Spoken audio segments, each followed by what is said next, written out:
Hi. Let me double check the camera settings here real quick.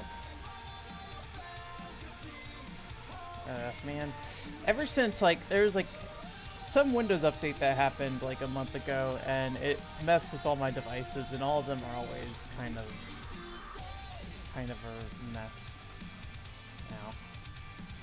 Ah! I don't know. That's too dark. Something like that. That looks alright. Hey Alex, how's it going? I just decided to play some God Eater, and I was like, why don't I stream it? So here I am. Because otherwise I would have played God Eater and then just like thrown something on in the background, and I don't know.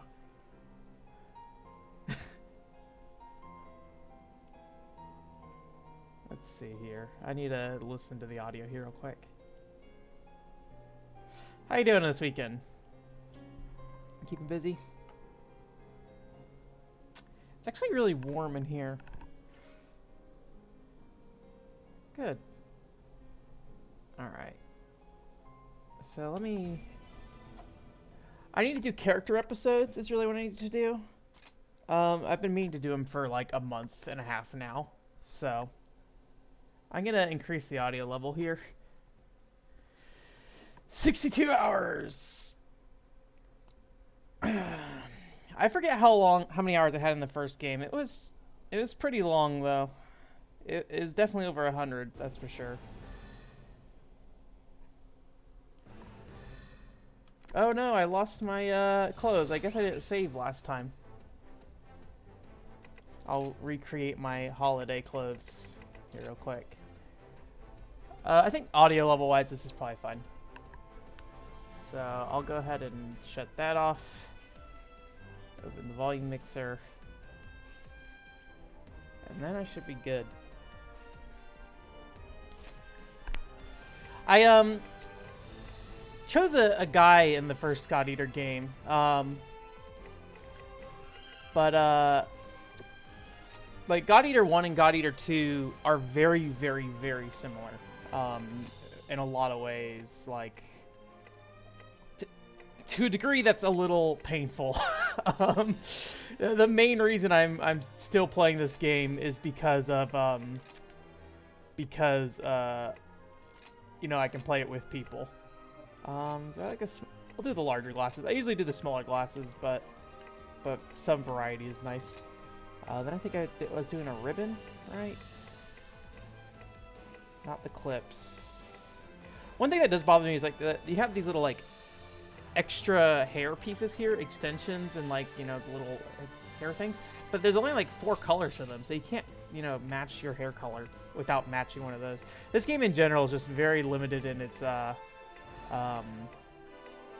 styling and stuff. Like if you look at the clothes, let me see.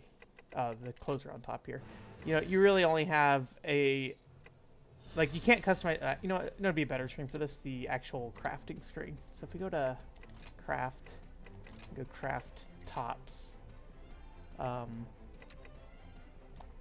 you can see like there's only a certain number of colors per piece of clothes. So.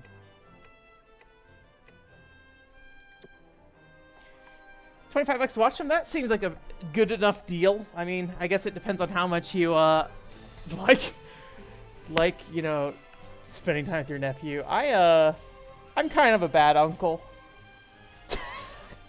I would say I probably don't value my nephew enough.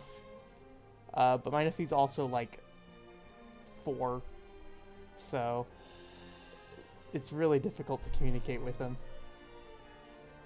Because he's just a child. So I'm just like, okay, when you have a personality and interests, let me know, and I'll be more friendly to you, I guess.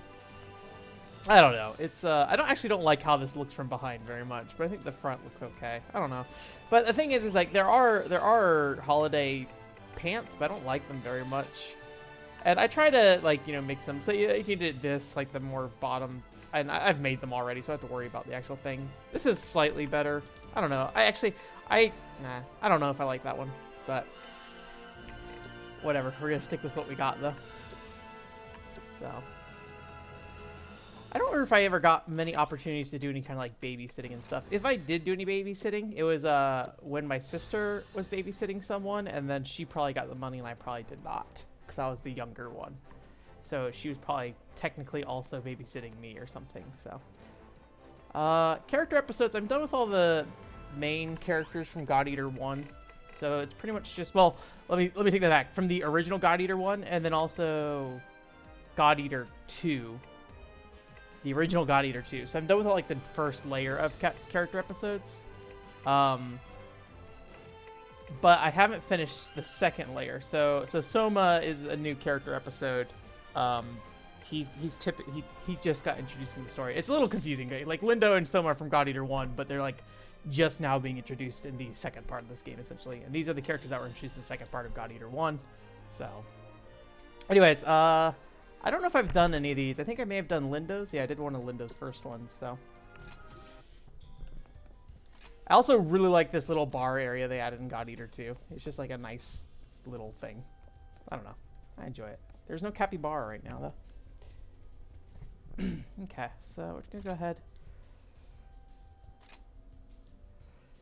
When you babysit your nephew, is he like old enough to be like someone you can do something with, or is it like I'm staring at this baby, okay, now what? At least that's how I feel when I babysit my nephew.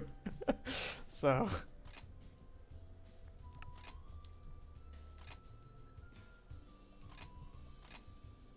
all right, the menus in this game are a little frustrating. So back up, who do we want? I want Lika. And then for support, you have to build out your support team every time too, which is kind of annoying. I want to use the alternate versions though, because that's less likely that they'll get. So we want to do a full burst at 5. I can also do this Julius up here for story reasons. Full burst at 0. And then also there's a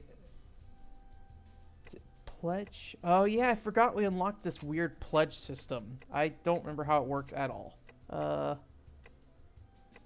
For full burst at 2. Full burst at full burst at 0, 2, and 5 is not terrible in this game in particular. So okay, cool. Which Enter the Matrix, is that the one that's on PS2 and GameCube, or there's one in here that was that I is it Blessed Aura? I think Blessed Area. Yeah, Blessed Area is one I want too. Okay.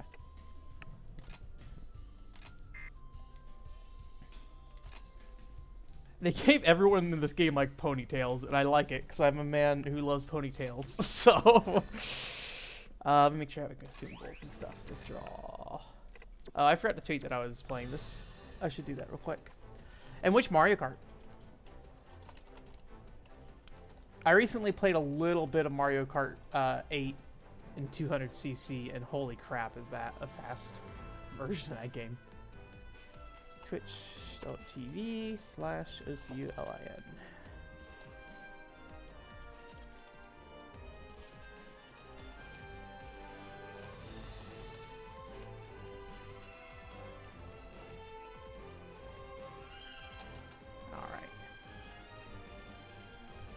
Good Eater 2. A friend of mine's supposed to be sending me, I think, the GameCube Matrix game. Man, I can't believe this. Have you heard about our target? Oh, I forgot the dialogue in this game is really low. I don't know if I'm gonna be able to balance the dialogue to be really listenable or not. So Seriously, annoying. What a freaking waste. Damn. I only said I'd go because they were like, "Oh, it's such a good mission." Liars. This is really low. The problem is that the actual mission audio is very loud. So Ugh, I'm not feeling it today. Let me see. Maybe I can reduce all the other sounds in addition to raising the audio or the voice level. Hello. I think there's where's the sound on here? Whoops. So I have voices at max. So let me lower that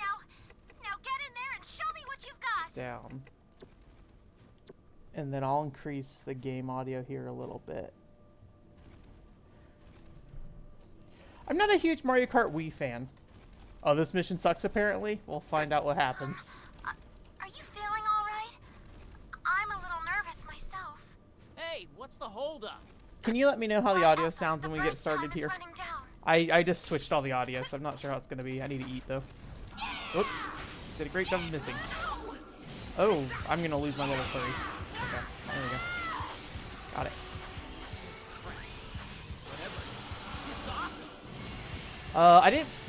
I don't remember what blood art I had equipped, honestly. So I'm not sure what I should be doing in terms of leveling stuff. Let's see. Might be able to tell by melee here. Maybe not. I don't know what it is that I have equipped. Oh well. I'll just fight normally for this one and then we'll look at it later. I think it might be that actually. And then how does this work in terms of, oh yeah, there's a, I just got the Rage Burst system and I barely remember how it works. So I think at the right is my Rage Burst meter there. So I think that should be, that should be pretty easy to level with my weapon. The scythe in general is kind of a mindless weapon in this game. Maybe for the worst. I basically fill up my burst meter and then do this a bunch. And, you know, depending on the enemy, it will do more or less damage. You know, there's a lot of slashing and, like, there's, like, different weapon damage types, like slashing and piercing and crushing. And the scythe is pretty much just slashing damage, which isn't a big deal when I'm playing with a group of other people who have different types of damage. But, you know, on my own, it is a little difficult because if something is resistant to slashing, that's kind of all I have damage-wise, so. Oh. I'm not going to be able to get this thing ring off in time. I'm going to lose it. I lost it. Well, let me see if I can do a full 8 here real quick. Nope. Okay. I tried. Audio's good? Okay. I might turn my audio up on my side up a little bit. Don't just stand there. Someone might come along and kick your ass. But yeah, this game in general has a lot of weird voice acting stuff. Like, I think some of the audio files might be like the original PSP ones. And so, like, some of the voice acting is clearer than the others. Like, the in-mission voice acting is actually clearer than the cutscene audio voice acting. So I'm wondering if they lost the cutscene audio, but we're able to get the original files for the mission audio.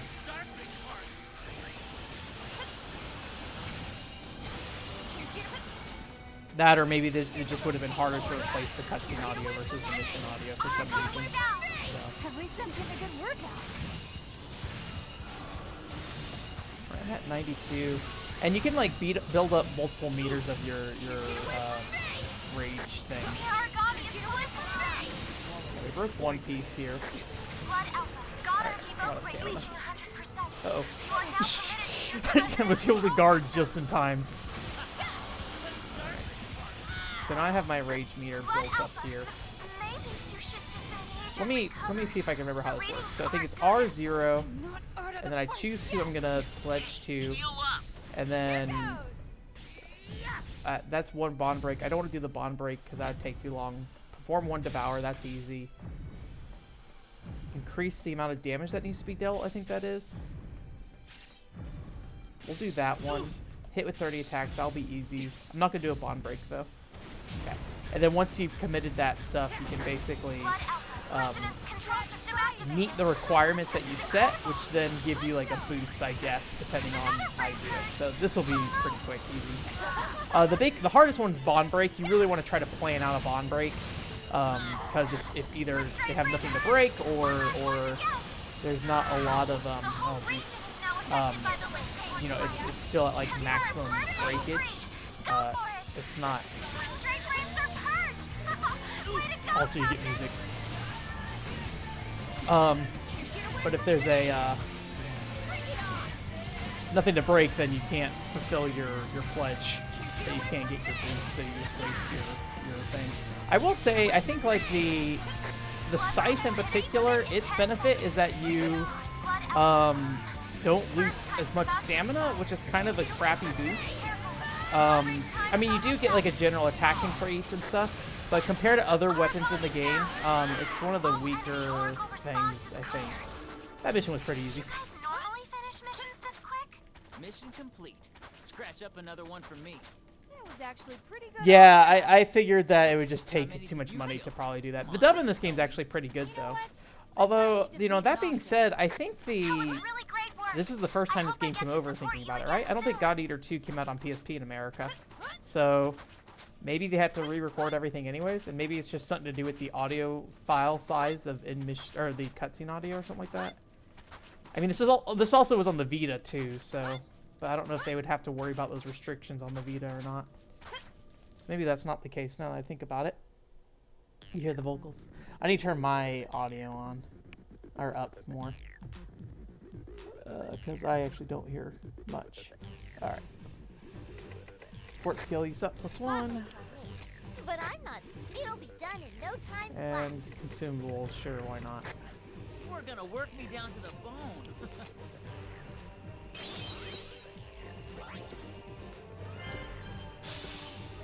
Maybe. All right. Yeah, I think that wide swipe I'm doing is one of the blood arts I'm leveling right now. So.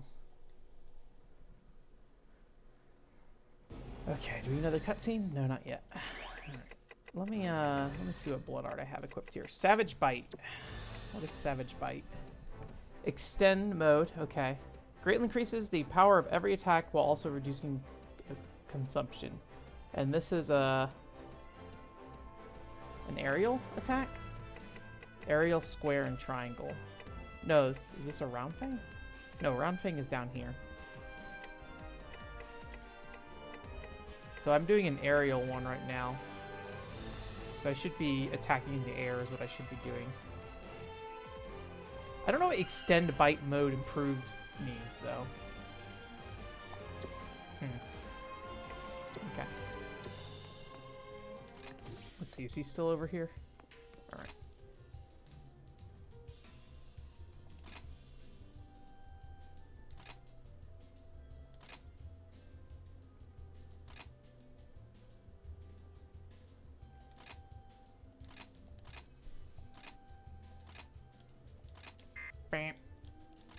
Okay.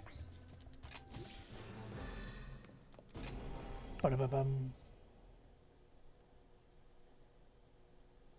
It doesn't? Okay. Yeah, I wonder why then. Why the audio sounds more compressed. I assume there's some limitation that's preventing them. And it could be because, you know, God Eater 2 originally was on a PSP in Japan. It might be just like some leftover technical thing. The whole region is now affected by the Link support device. Confirmed, burst level 3. Go for it. Alright, so I should be doing air melee attacks is what I should be doing, I think. But it doesn't look like I'm really getting any benefit, though. Oh, is it my attack when I hit the ground? No, I don't think so.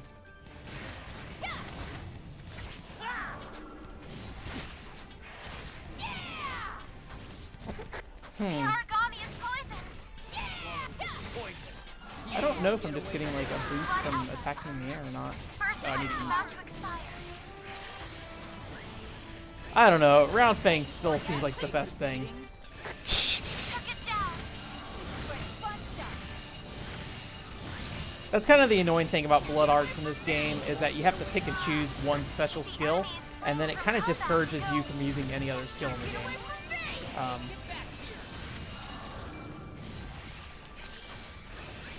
Oh, there's another one of those Gaboro guys over there. The origami is activating. This is gonna be a Think these good are fight. origami consensus? Bond destruction Be a good confirmed. fight. Give me all you got. Shrug me, Mug. The origami is Stunned. restrained. Stay down. Whatever it is, it's awesome. I want to hit his nose, but I missed it. It's time to get back to I need to play so S2 versus what kind of game is that? Like I get a little confused on what the Sonic Figure games are. So there's the 3DS ones, which is like a side-scrolling brawler kind of thing, and then there's the like 3D, I guess you could say kind of Muso style games, right? But then I feel like there's also like some like 3D kind of arena fighter kind of ones. I could be wrong about that. Like I feel like at some point I've seen like ones where it's more like 2-on-2 kind of battles kind of thing. But bomb destruction confirmed. I could be I just saw the numbers. misreading that. Working. I need to eat. Origami destroyed. Blood output the first time is running down. Oh, there's an Abaddon.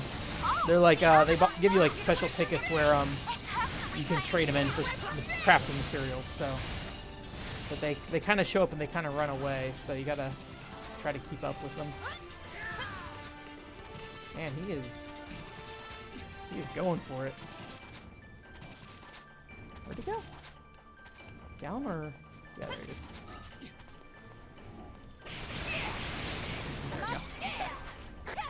Lost my burst, but that was amazing. you gotta take it at least. Way Oh, to go. if I can eat it. Ugh. Oh my god. There we go, gosh. Alright, let me get a level 1 burst real quick.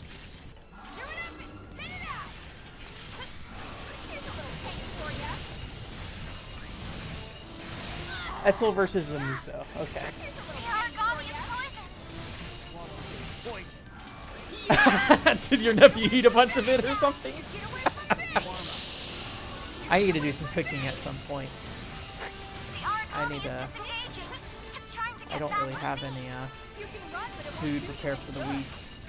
Blood output I still need to the record the first time is podcast running too, down. but I didn't find a lot of news Origami is stories, activating. and I haven't really played that many games since last week. So I don't know. I did play through all of Code of Princess though, so I'll probably talk about Blood that. output. Got our But people plate I don't really know if I 200%. have too much to You talk are now about, so I might do a cleared to video use the game bit residence kind of control thing. system. I did do like a gaming pickups video this weekend, so I think that's gonna go up next I am week. ordering you to break off and heal. I've already finished it. I just Sorry. thinking about pacing wise of content. Okay. The origami is poisoned. Ah, fell over. Well, not fell over. Right now, stamina. Okay. Come on. The enemy is fleeing from combat to go get some food. You can run, but it won't do you any good. Go for a fight. I think you should. I really need to try to spend some time on Shenmue. I was gonna plan to do some of that tonight, but I don't know if that'll happen. But maybe during this week I'll focus on Shenmue for a bit. There's also a few more Japan planning trip things I need to do. I need to find or mark some Otocard Origami down. um, Enemy oracle response is dropping steadily. Otocard locations on my travel map thing, so I can try to go play some. Or sorry, Otokadal, not Otokard. That's what I used to think it was called, but it's not. Oh, I'm dead. Rest in peace. Help me, Shun. Blood output. Someone help them. They're down, but still conscious. Fine, I'm on it. Yeah. I mean, Don't yeah. get careless. Can't pull your ass out of the fire every Yeah. Family and stuff can be a little. I shouldn't be like. Oh, I forgot to heal. I'm a dummy. Blood output. All god eaters. Like All I don't know. down. Please go and Next weekend I assist gotta go with right my dad to go do some holiday stuff because they want to do You alright? a Christmas celebration thing before I Thanks for leave. coming to get me. And I'm just like, yeah, Much better. sure we can do stuff, but at the same time it also is like I would like to work on stuff, but I have nothing that I'm gonna get done, nothing substantial that I'll get done before the end of the year, so there's no rush at this second. But I am trying to get things moving because it's been like 2 months since, Blood output. The first time Um, is running down. 2 or 3 months since the Chibi Robo video I think, and then like about a month and a half since the I'm feeling fierce today. Lost Kingdoms podcast. Origami bomb. So I definitely don't haven't had anything, Hello to hell for me. no big content on the website in a while, which bothers me. But Get some food. it's just how it is. Run, but it won't do you any good. It's not like I'm doing this for money, so at the end of the day, it doesn't really matter if I don't get it up. So, but I would like to keep things busy on the website because, you know, as much as I do the smaller content throughout the week and stuff, a majority of people do not consume it. I'd say most things get between, like, I'd say most things get less than 20 views at best, which is fine. I don't really expect people to like that stuff as much, but it keeps me busy. Oh, he's dead. And if somebody does subscribe to me, it makes it so my channel doesn't look like it's dead, but I'm sure it probably gets some people to unsubscribe because they're like, why is this dude posting so much bullshit kind of thing, you know? There it is. I was like, where'd the item go?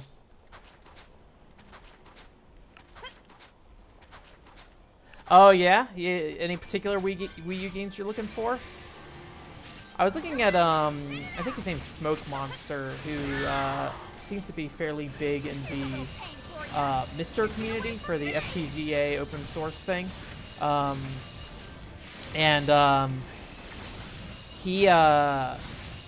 He posted some deal where you could get like a Wii U from, I think, GameStop for like $80, which just seemed pretty good. Although I've seen some criticism over GameStop's refurbished Wii U's and stuff. But, you know, the Wii U's is not a cheap console to get, but, you know, you can, especially if you already have a gamepad, you can get one fairly inexpensively. But if you need a gamepad, then you're looking to spend about $100.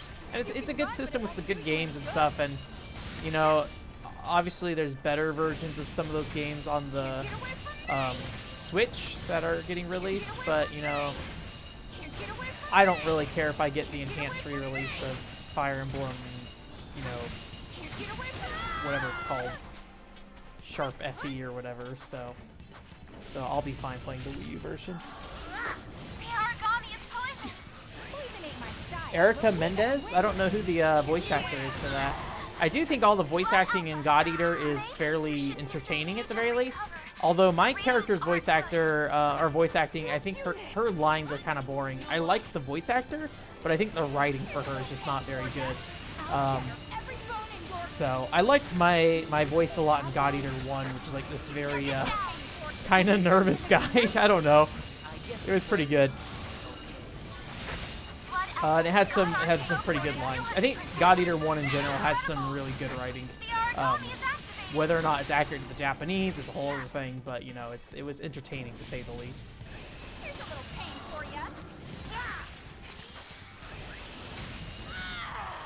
I'm not going to use my, what's it called, this mission. So the nice thing about the Rage Burst is that it carries over between missions, so you don't have to use it every mission. Come back here. Freeze? Yeah, freeze.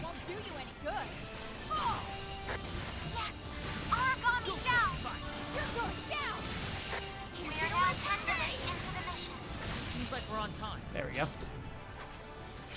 One thing I probably should be doing that I'm not doing is collect these things. So usually try to collect everything in a mission. Isn't there anything stronger? Oh, I should move my chat because like it's way over here for some reason. You know what?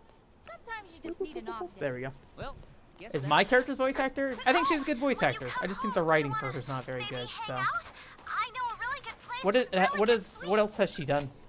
I'm not super familiar with voice actors for the most part.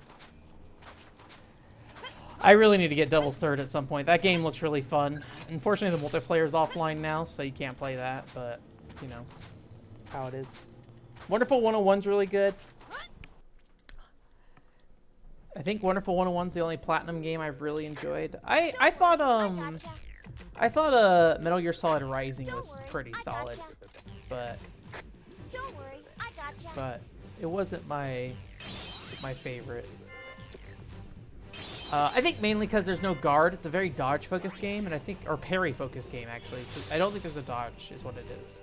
I feel like I prefer being able to dodge versus parrying. You were way better than I thought. Not like you're better than me, though. It's just, you look like you know your stuff. You got potential. I can train you if you like. Don't give me that. In this world, it's experience that counts. Yeah. I guess you're not at the level where I can really start molding you into a warrior after all. It's too soon. You're still green, yeah? Just keep up the hard work, champ. I guess I can leave you some of my targets at least. Don't forget the deal. Tell everyone that I killed half of them.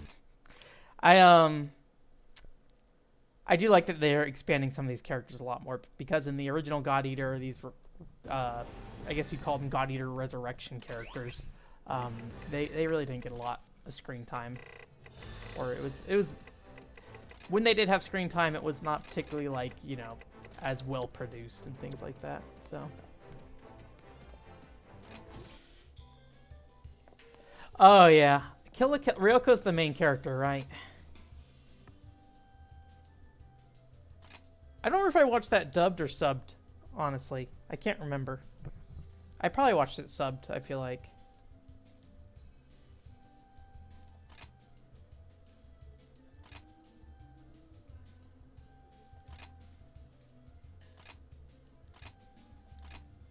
Oh, we got a full team this time.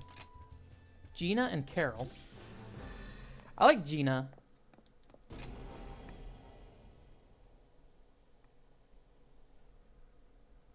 Oh, you know what? I should probably...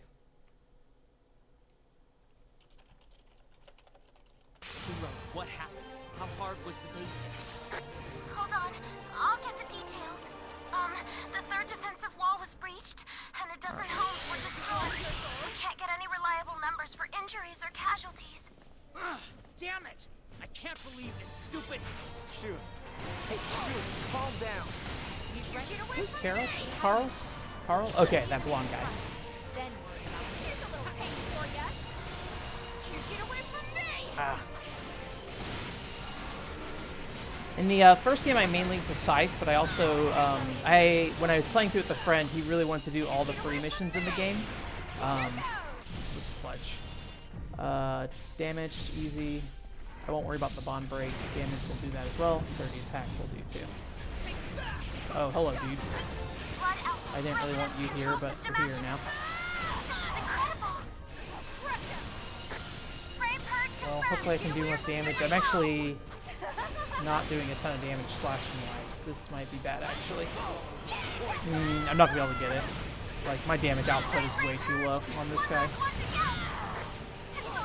I would need to find a weak point on him that I could really hit, but considering all his lower body is resistant to slashing, yeah, it's not going to happen. First time is about to respond. I actually kept a good chunk of my thing. Control system is offline. We were so close, too. Doesn't look like you lose your entire meter when that happens, at least. Oh, I forgot to change my blood art again. I'm done. Alright, we broke something. Oracle response is still safe. But don't give up. This is gonna be a good fight. I'm feeling fierce today. You started 100%, why don't you? I'm a busy girl. I guess it was... Sorry, hear from who? That you hate your job, you can't stop doing it? Link support device is activated. Confirmed. First level 3. Oh, Go God. for it. Blood Alpha, I know you have all that adrenaline building, but you have to watch out for yourself. Please. I wasn't a huge Kill la Kill fan. I liked, I think there was one episode in the middle of the series. It was, one that was focused on the, I think they're like the naked guys or whatever. I liked the episodes that focused on them First time is about to expire. It's been a long while. It's been like almost half a decade, I think I watched it. And it was old when I watched it too. It feels like, I always say it felt like it was old.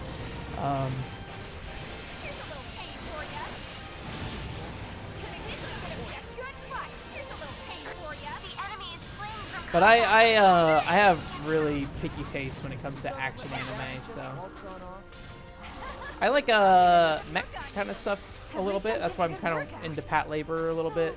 Mech stuff that doesn't take itself too seriously. That's why I like the original Gundam, because there are a lot of episodes that are just not that, you know. I don't know, there's just not a lot kind of going on.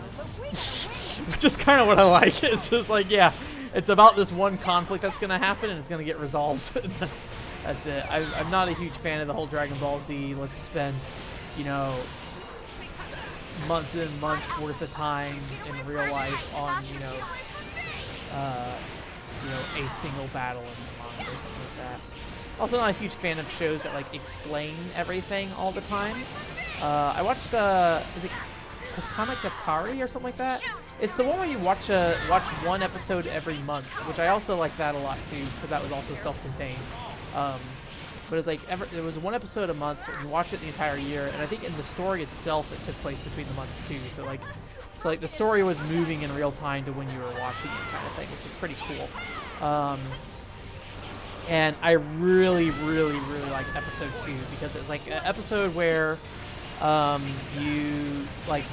it was a dude who basically locked himself in this room in a castle and basically would kill anybody who tried to enter. So there's literally one way to get into that room. There's a single door, and he would not step out of the door, but he would attack anybody who tried to enter the room. So it was like this really fun encounter between basically people, or the main character, main fighter guy, and this sword dude, and the battles would basically take place in the door frame itself, which I thought was really, really a cool gimmick. And I think that the episode after that was also pretty solid too. Yeah. Okay, let's try this again. So, Pledge Pursuit, we'll pass the Destroy, Devour's easy, and then Flurry of Strikes.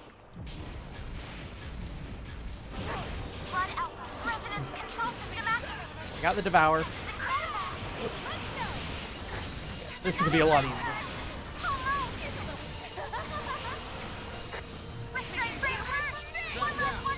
There we go.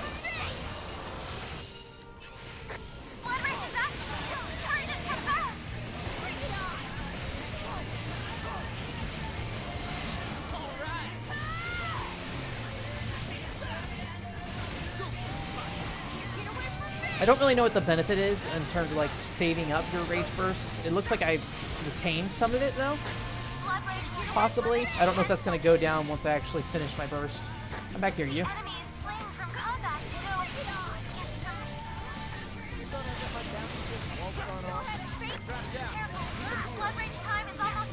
That move is just so slow. Yeah. Looks like you can reburst again. Okay, I stunned him. I like the machine gun a lot. It's probably my favorite gun in this game. I had a shotgun in the first game and I did not like it very much at all. Dead. And I didn't go get any of the items in this area, so let's try to do that while we can. I don't know if there's any items up here. Shoot, our helicopter is en route. Go and see what you can do, alright? There's one right there. Yeah. Right. Oops. I'll take a look. Dash.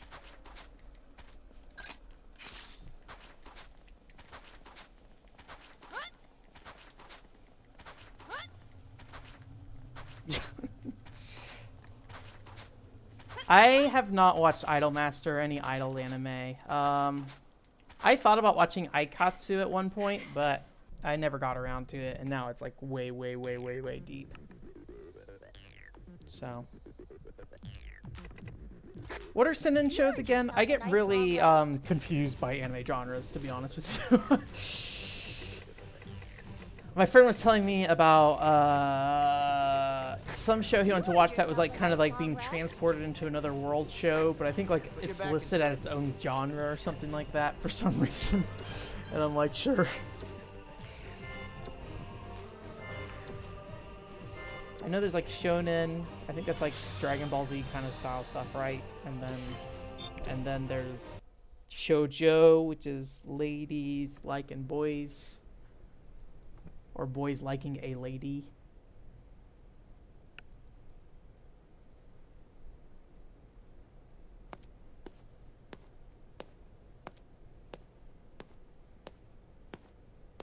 I only had a quick look, but all the residents seem to be all right. Can't say the same for the houses, though. Still, nothing that can't be fixed. Listen, Sorry for dragging you out on this mission. You were a great help. What? No way, man. We split it 50-50. That seems fair, considering all the work I did. Man, it's warm. I'm gonna take my thing off. You know, I haven't I like known this song. people here that long. Dot Eater has really good music overall. I used to come through after missions. Sometimes origami stragglers would attack them. Man, this is... I think my wire's caught up in my sweater. Okay, there we go. I couldn't just stand there and do nothing, you know? So I just kind of get rid of them. It was pretty boring, like shooting fish in a barrel. But they were always grateful. You see, I used to get assigned to Aegis a lot, so I never had much time for, what do you call them? Right, civilians. That's what I meant. I was always busy. Now I get all these satellite protection missions, so I get to meet a ton of them. Then, well, I started getting attached, so I got worried. Just a little, and that's why we came. I mean, they can't defend themselves against origami. Still, I can't believe we had to trek all the way out here for something like that. Am I right? I guess it doesn't hurt to do a good deed now and again.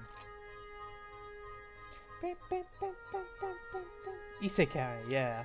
That's what he had mentioned. He was saying there's some one where it was like, I think it was like a princess called him to the world to help him, and then he like pile drives the princess and then runs away, and then like is just basically trying to escape from the princess the whole time or something. The only time I've ever considered watching Idolmaster is alright, it looks like I'm caught up on what's it called? In Idolmaster, like I think it's like the second season or like the second series. I don't really know how it's broken up. I like how the producer looks. It's the one with like the tired eyes with the lines under him. I like that look. So, okay, let's see. What is? Let me see what his. Sometimes with the character episodes, you can't go forward because of story, but other times you can't go forward because you have to build a relationship with them. Oh, he's complete already. So these are shorter ones because these are like closer to like, yeah, 7 to 9. Or at least his was shorter. So, Soma? I haven't done any Soma stuff yet.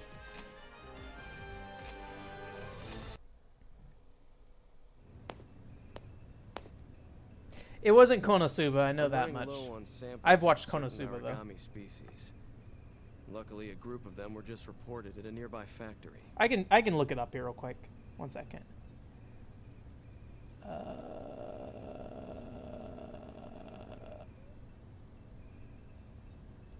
Let's see here. Scroll. Also, did you know I Just Smile is in Blink's the Time Sweeper for some reason? I had no idea. I was just like, what in the world? Okay, let's see what we got here. I think this is about where it is. Let's talk about Dead or Alive costumes, Christmas games, Raw Danger.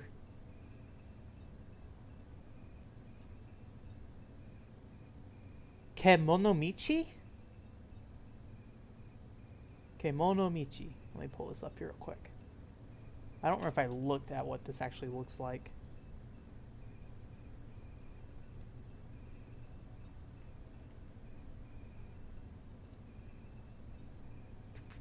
It's a Japanese manga series. Blah, blah, blah, blah. Serialized, blah, blah, blah, blah, blah. Plot. Genzo is a famous pro wrestler, better known in the world of wrestling as Animal Mask. The night of the match for the title world champion, he's suddenly teleported into a fantasy world by a princess who asks him to act as beast killers and free the kingdom from every evil beast infesting the forest. However, Genzo is also a true animal lover and immediately refuses, knocking out the princess with a German suplex and leaving the castle. Alone in a new world, Genzo sides very soon. That's a weird thing. Sides very soon with wolf girl Shigeru. I can read Japanese names. Joining alongside her to the local guild and starting a new career as beast hunters. However, instead of killing them, his goal is to befriend and capture as many monsters as possible in order to realize his greatest dream: become the owner of a pet shop. So it's real goofy sounding.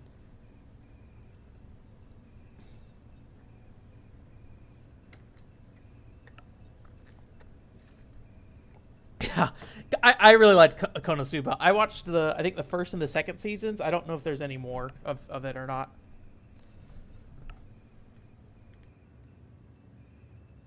It was a good series though. I'll be heading over there to do a little hunting. Would you care to join me? Good. Thank you. Thunder on a sunny day. Hey, Boom Cannon. Konosuba? Yeah, it's weird. But I like it. I like that everybody is just horrendous trash. Like, that whole series, just how useless can everybody in this party be? It was enjoyable. Am I out of stun grenades? How you doing, Boom Cannon? You doing well?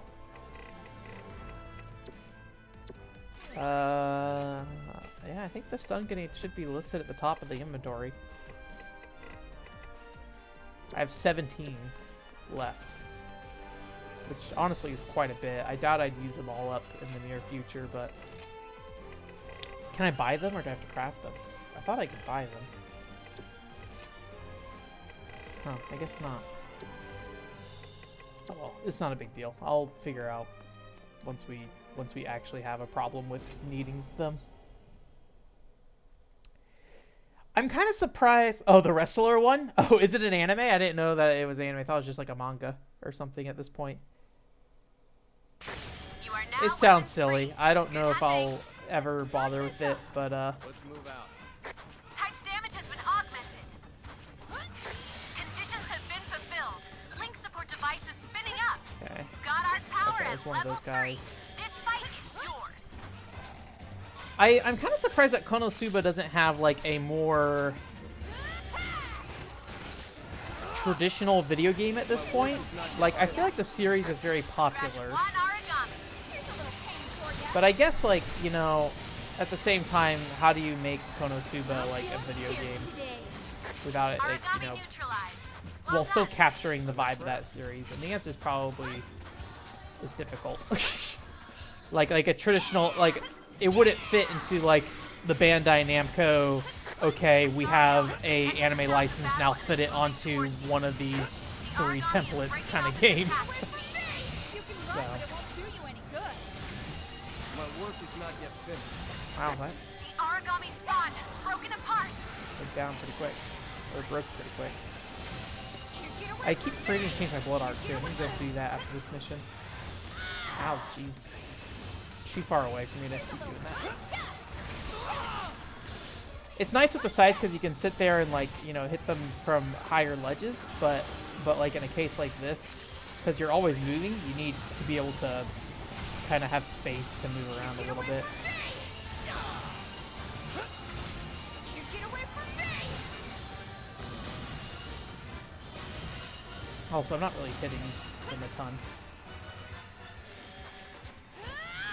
I need to eat. Oh shoot! This is like the hardest guy to eat in this game because they only have ground devours in God Eater 2. In God Eater 1 Resurrection, they added a bunch of different devour types, and like from what I recall, God Eater 2 Rage Burst happened before God Eater 1 Resurrection. So like God Eater 1 Resurrection is kind of a better game. The origami is down. Here's a little pain for you. Oh, Abaddon. An Abaddon. Slay it hard. Get away from me! You get away from me! You get away from me! Origami activated. Yay. Okay. Abaddon down. Hell yes. That was Oops. a little much for me. Sorry. And then I need One to eat. alpha. Let God, me our eat you. smoke rate has climbed There we to go. 200%. The origami is breaking off its attack to feed. You can run, but it Ah! won't do you any good. Missed every shot. Whoops. Oh, got his eye. Looking at Nice. the look on you. The origami's bond is broken apart. Perfect. Oh no, he's out of. He's dead. Oh well. Well, Origami neutralized. no level 3 Well for done. me. Well played. But yeah, I don't know if any of those visual novels are getting localized. I mean, visual novels do come over fairly often these days, so. I did I like last night I was just up doing stuff, and I did see that there was a Sword Art Online stream that was going on for the new Sword Art Online game. I didn't finish it, but I did watch a chunk of it, and they made, I think, new animation for Fatal Bullet in their trailer, which is kind of interesting. But I doubt Fatal Bullet's gonna have any application to the new game. I will say that they'll probably bring in Zeliska in some way, and the pink hair girl. I don't know if they'll bring the guy in. I don't know, like Itsuki. I don't know if he. I don't know how Sword Art Online handles like guy characters from the original games. Like I don't know how often there are original guy characters. Itsuki is the only one I can think of off the top of my head who's I believe originally a character for the game, and that was it. Oh, that was it. Okay, rest in peace. No sign of origami in the region. I guess we'll call it then. Come on back. Someone had to go down. This time, it was them. It's over. Let's wrap up and Yeah, I need me? generally avoid buying stuff on PC, but you know, it's nice because you get mods and stuff. I will say God Eater, if you're gonna play God Eater 2 is not a great place to start. Like in some ways it's the better place to start because you have less available in the game. So like if you play God Eater 2 then go to God Eater 1, you're like working your way up. But you know, story-wise, God Eater 1 goes to God Eater 2, and also God Eater 1 Resurrection is just a better game overall. I guess the real problem is that if you play God Eater 1 Resurrection, it's really hard to recommend God Eater 2. I think the story's fine, though. It was 3 years ago. I lost a friend to this place. She was like a little sister to me. Certainly closer than my real family. I should have saved her. Yeah. Never easy. Day in and day out, I am surrounded by death that I can come to terms with. But I still can't get Forget used to who her that was absence. that died. It's been too long. It does? Okay, maybe Itsuki will be there. I mean, the problem with Itsuki, though, is that his storyline in Sword Art Online Fatal Bullet is so ingrained with your created character in Fatal Bullet that I really question how much they'll involve him in a new storyline, or at least how much they'll continue to build upon that story. Because at least what I found with the other characters like Sinon and Philia and things like that is kind of how they handle it per game is they basically just retell their story, but from like a back-looking perspective.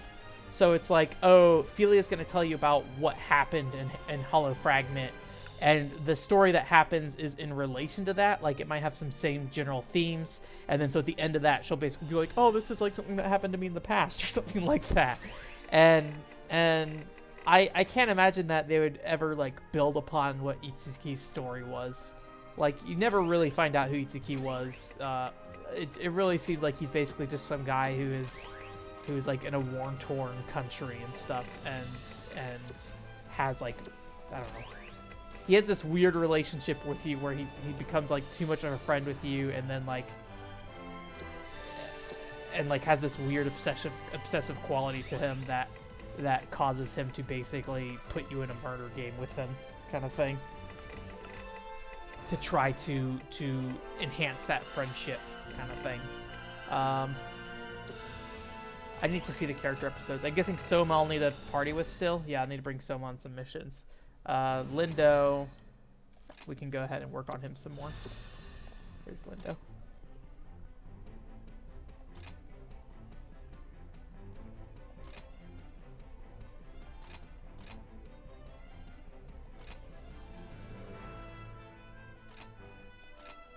Can I bring... Nope, can't choose anybody. Okay.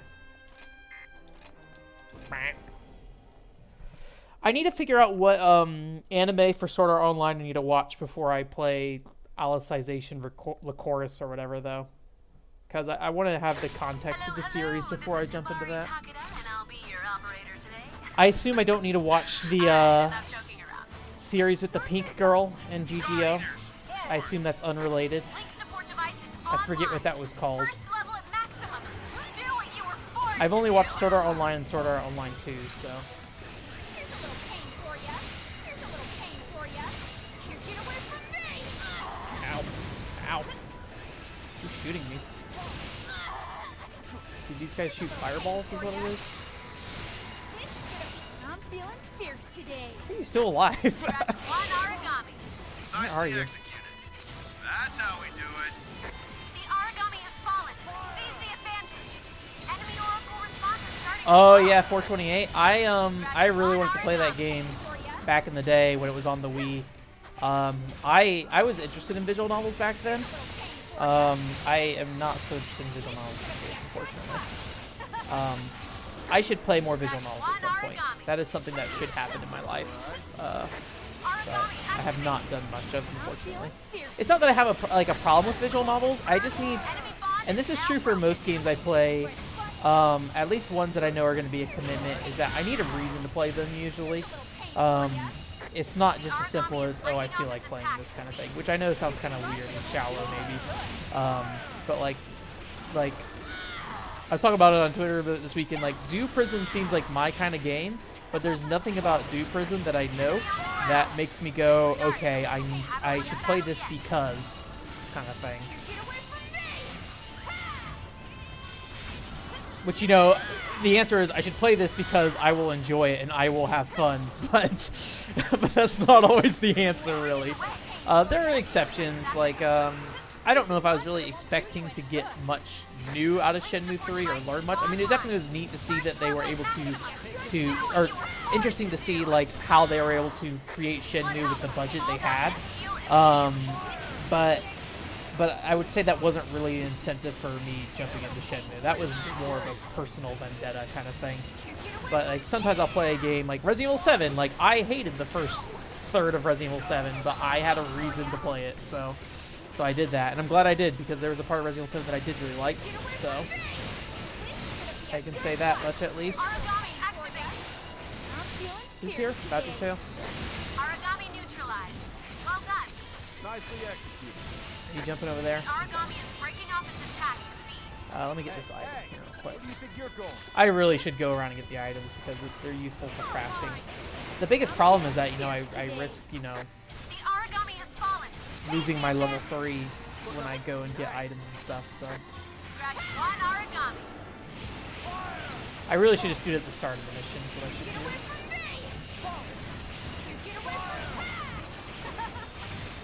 Ow. We can confirm enemy bond is now broken. Time to die.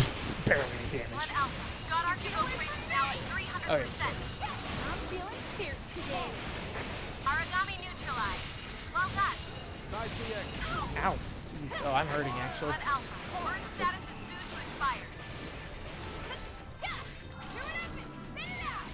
I wonder if that's the last boss because you can see the rage meter's locked. Or no, because there's no other boss spawned. So yeah, let's see if we can get items real quick. I'm gonna guess I won't need the level 3 at this point. Mid-size hostile Ordinal has scale. appeared. Okay. Is Ordinal scale the like AR one? Oh, okay, there's a boss. Oh well. No biggie. Is that the AR one? I remember that one coming out in theaters, and I almost went and saw it in theaters. But I think it was at a weird time. I think it came out when I was in Oregon, and I think the showings were in Oregon too late for when I was there because I think I had to go take a plane flight, and then I think when I came back to Vegas, there wasn't like a early enough showing that I was able to catch it, and I think it was only in theaters for like a couple days, and that was it. So, but I had thought about going to see it. I seem to recall that's what it was. That may have been some other show, or other movie. I can't remember for sure though. Ow. Ow, jeez. Stop it, Congo.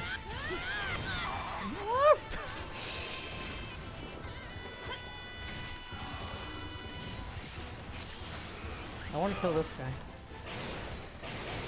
I'll shatter every bone in your... Wait, do these things have bones? The origami has fallen. Seize the advantage. Wait, did she say, do these things have bones? Because I'm pretty sure most of the enemies in this game have bone materials you can get. First level at maximum. Do what you were Seems like born a weird to do. oversight. Let's get this last module real quick. Hopefully this isn't the guy who finishes the mission. I'm out of ammo. Guess we gotta mix it up the old-fashioned. More module. All right, we'll focus on the Origami Congo now. neutralized. Well done. Let's pledge to this Congo. Here goes. One Alpha. First Pledge time of is pursuit. ticking down. Won't worry about the bond break. 50 attacks. I'll do the slightly lowered stamina. Confirmed. The origami is down. One Alpha. Your God Arc is now under resonance. Oh man, barely slightly slower stamina. Restraint purged. You're done and on to the next one.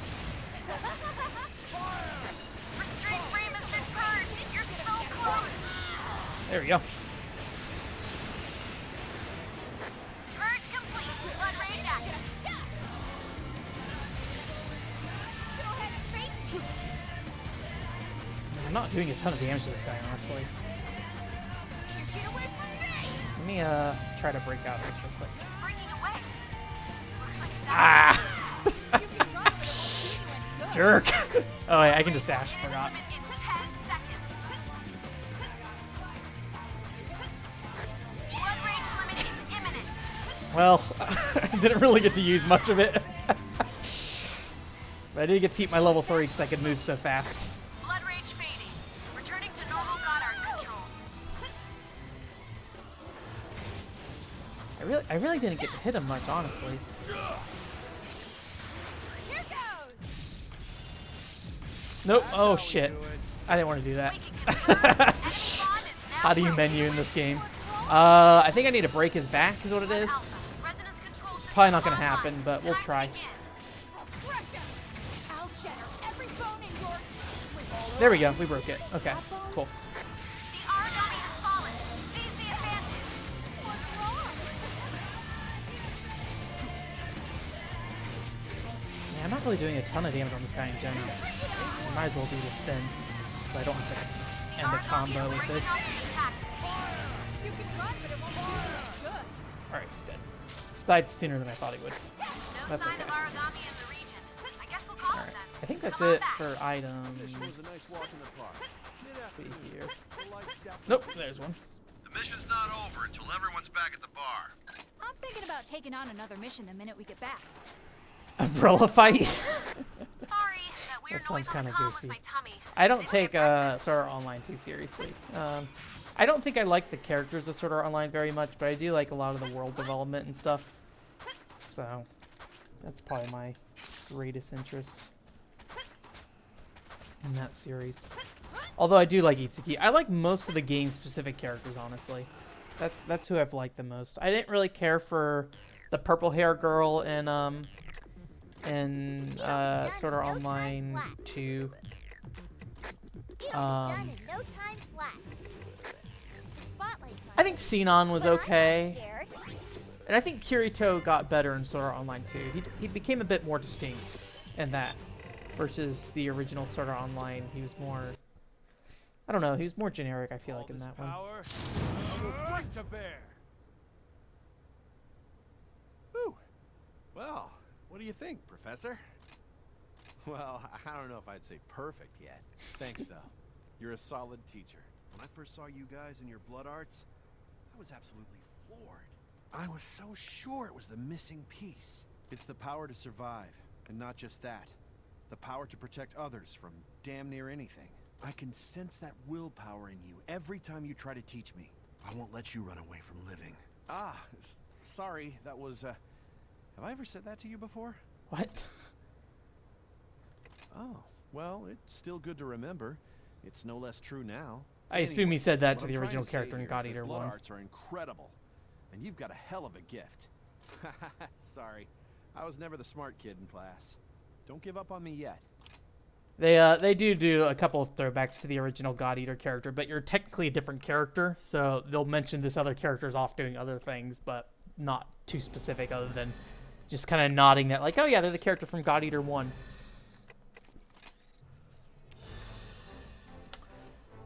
I always thought it was interesting how Final Fantasy XIV tried to keep the 1.0 players somewhat involved, of just like, yeah, you're technically still here, and like they'll have little dialogue bits that would like reference your 1.0 stuff. But then the whole thing was like, oh, like everybody actually doesn't remember you because amnesia. And then I think the only character who remembers you is Minfilia, and she's just like, it'll be weird if I'm the only person who remembers, so let's keep it on the down low because we don't want to spend time writing a separate story for everybody else who came from 1.0. So we just gotta pretend we don't know each other. Okay, Lindo, build relationship. Okay. And then Tatsumi. Okay.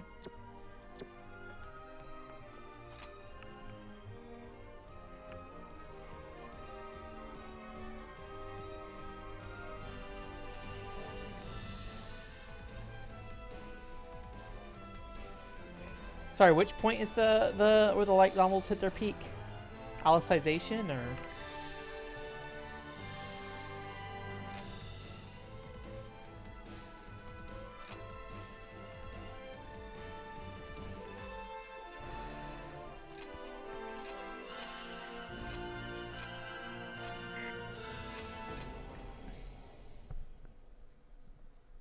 I like the weird, like, post-traumatic stress disorder stuff with Kirito in Sword Art Online 2. I'm actually pretty psyched for this. It'll be a nice change of pace to go on a mission with someone new. Oh, and the honey-voiced Hibari is our operator today. Man, it doesn't get any better than that. Let's do this thing, shall we? I'll try my best to keep up. Yeah. First part of Sword Art Online 2 is really good.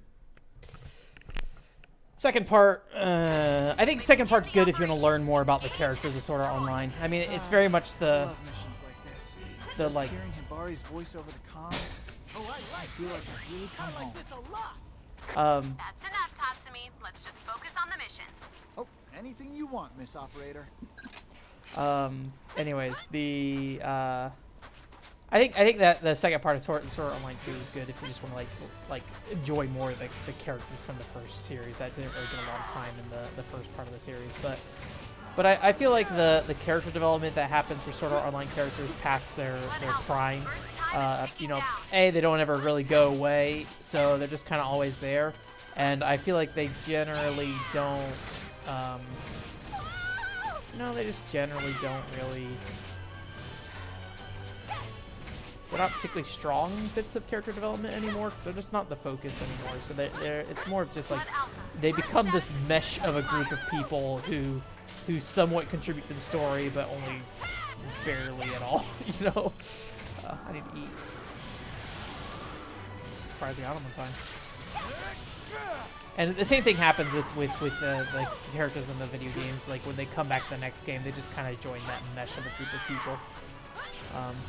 Which I think is cool if you're interested in like seeing that character again. But it very much to me feels like a Project Cross Zone kind of thing, where it's like there's so many people that are involved in this group now, it's difficult for any of them to really stand out. So you don't really get anything substantial beyond just seeing your characters still there kind of thing. Although, you know, yeah, I don't know. I really liked Lisbeth's story in Hollow Fragment, but the thing is that I can't remember where Lisbeth is from. I think one of my friends said that Lisbeth was in the original Sword Art Online, but I don't remember that fact at all. So I actually don't remember when she came into play in the actual show or something like that. Alicization? Okay. Yeah, I'll just have to sit down and watch some of it at some point. Not right now because I'm doing pat labor, but I think the Alicization comes out in May, or Alicization Lycoris, or however it's pronounced, comes out in May. So sometime before that, I'll want to try to do that because I think I'll pick that game up to launch. Because that game just looks really weird. Just it's very, very slow. It reminds me a little bit of like White Knight Chronicles, and by extension of that, like Final Fantasy XI and things like that. So a slower paced JRPG, and I like that. Slower pace with impact, I think, is what's important, and I think Alicization Lycoris maybe lacks some stuff when it comes to the impact, but it does still have, you know, kind of an interesting pace to it, I guess.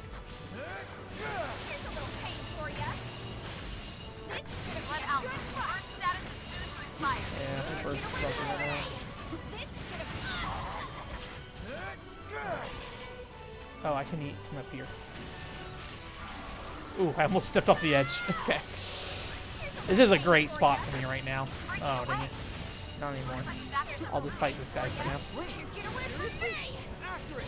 This level in general is just really good for side fusions because I can just sit here and wail away at their heads. The Origami's bond has broken apart. Origami activated. Watch out! Blood Alpha, burst status is soon to expire. Ah, come back! The Origami is breaking off its attack to feed. It's fleeing. Seriously? After it. I'm feeling fierce today. We can confirm enemy bond is now broken. Origami activated. Blood Alpha, burst status is soon to expire. Ah, jeez. I don't know if I'm going to watch all of Natsu no Arashi Season 1, but it's only 13 episodes, so I feel like that's probably a good thing to do. I'm just trying to generally stay on top of watching some anime. I think I could use the variety. I'm a little, I feel like I'm in a weird spot right now where, like, I want to focus on video games still like usual, but sometimes, like, I don't know, like, sometimes I feel like my interest in video games has gotten very specific, and I'm having a harder time finding content of people that cover things that I'm interested in. And it's not that I, like, you know, I don't want to hear about main video game stuff. I still listen to the Giant Bomb's main podcast and everything. But, like, sometimes, you know, Death Stranding will come out, and every goddamn podcast on the internet, sorry, I'm cursing a lot today, every podcast on the internet will be about Death Stranding, and I don't really have that much interest in hearing that much more about Death Stranding after, like, you know, the first time I hear about it. So it's like, I look at it and it's like, oh my gosh, another podcast that's going to be about Death Stranding. And, you know, I think that was fine listening to all those when I worked at, like, Wendy's and was, like, you know, sitting there mentally kind of just filling time. But I think when I'm, like, in my free time, when I'm, like, playing something like God Eater, like, instead of streaming today, I probably would have been listening to something, like a podcast or something, while I was playing God Eater, because, you know, most of the time, these are all the same missions, all the same monsters that I fought the last 60 hours. And, you know, it's this is still this game. And you know, just it's a good time to listen to, like, a podcast or something, but, you know, at the same time, I just have a hard time finding something I can just turn on in the background that isn't something that is just the same stuff being regurgitated over and over again. And that's, like, part of why I don't really talk about the main news stories much on my podcast unless it's relevant to me, because I just don't feel like I add anything to a lot of that stuff. You know, talk about the same stuff everybody else is talking about. Especially stuff that's, like, more problematic in the industry, like labor laws and stuff like that. I'm not an expert. Yes, like anyone else, I can say, hey, overworking people is not a good thing. Weird. But, you know, it's like, why would I say anything? Like, I don't have any, like, it's I'm not gonna sit there and, like, hide that I feel that way about it or something, but, like, I have no real value to add to the conversation beyond just, you know, being the echo chamber, let alone, you know, I'm not educated enough to have a real opinion, and would it be irresponsible for me to sit there and, like, you know, say how I feel about this thing? You know, I can definitely say how I feel about it, but Jesus Christ, this guy. So.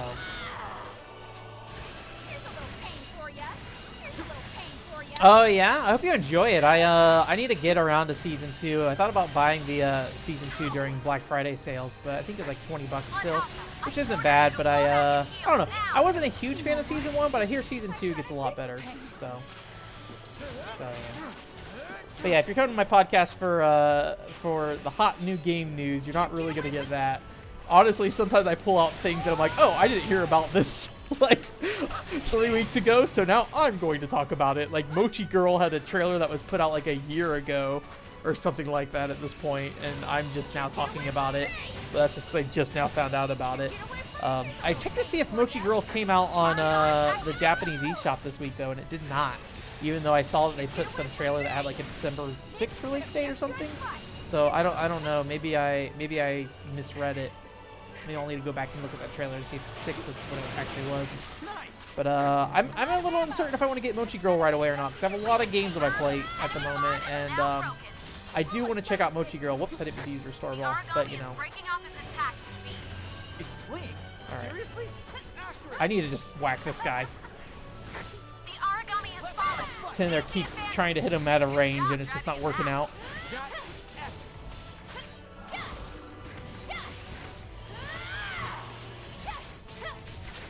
I don't remember if I talked about Smash when it came out. I did definitely talk about Smash at some point, because I did talk about the World of Light on the podcast.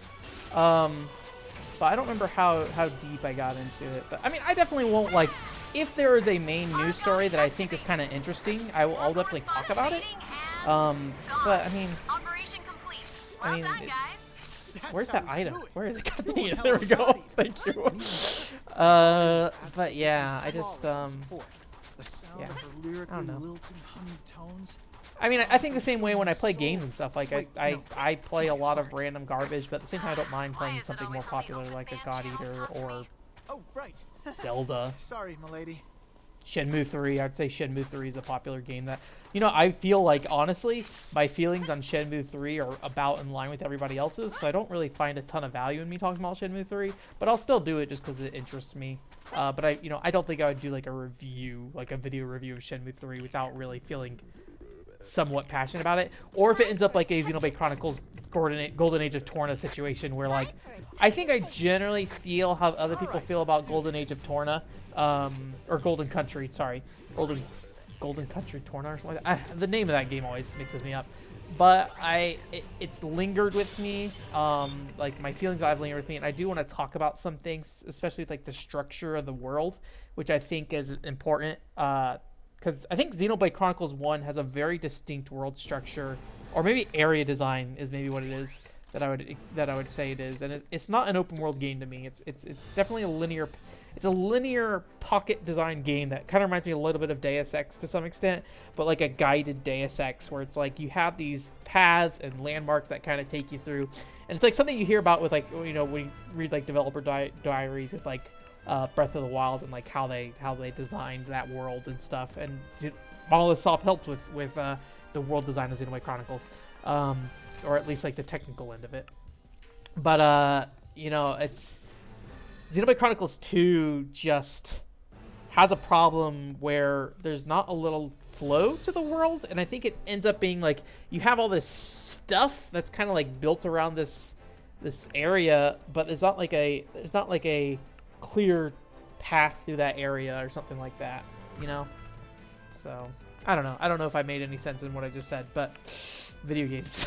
I guess I have things I want to say about that game, I guess is what I'm trying to say. So let's see here. Tatsumi still? Okay.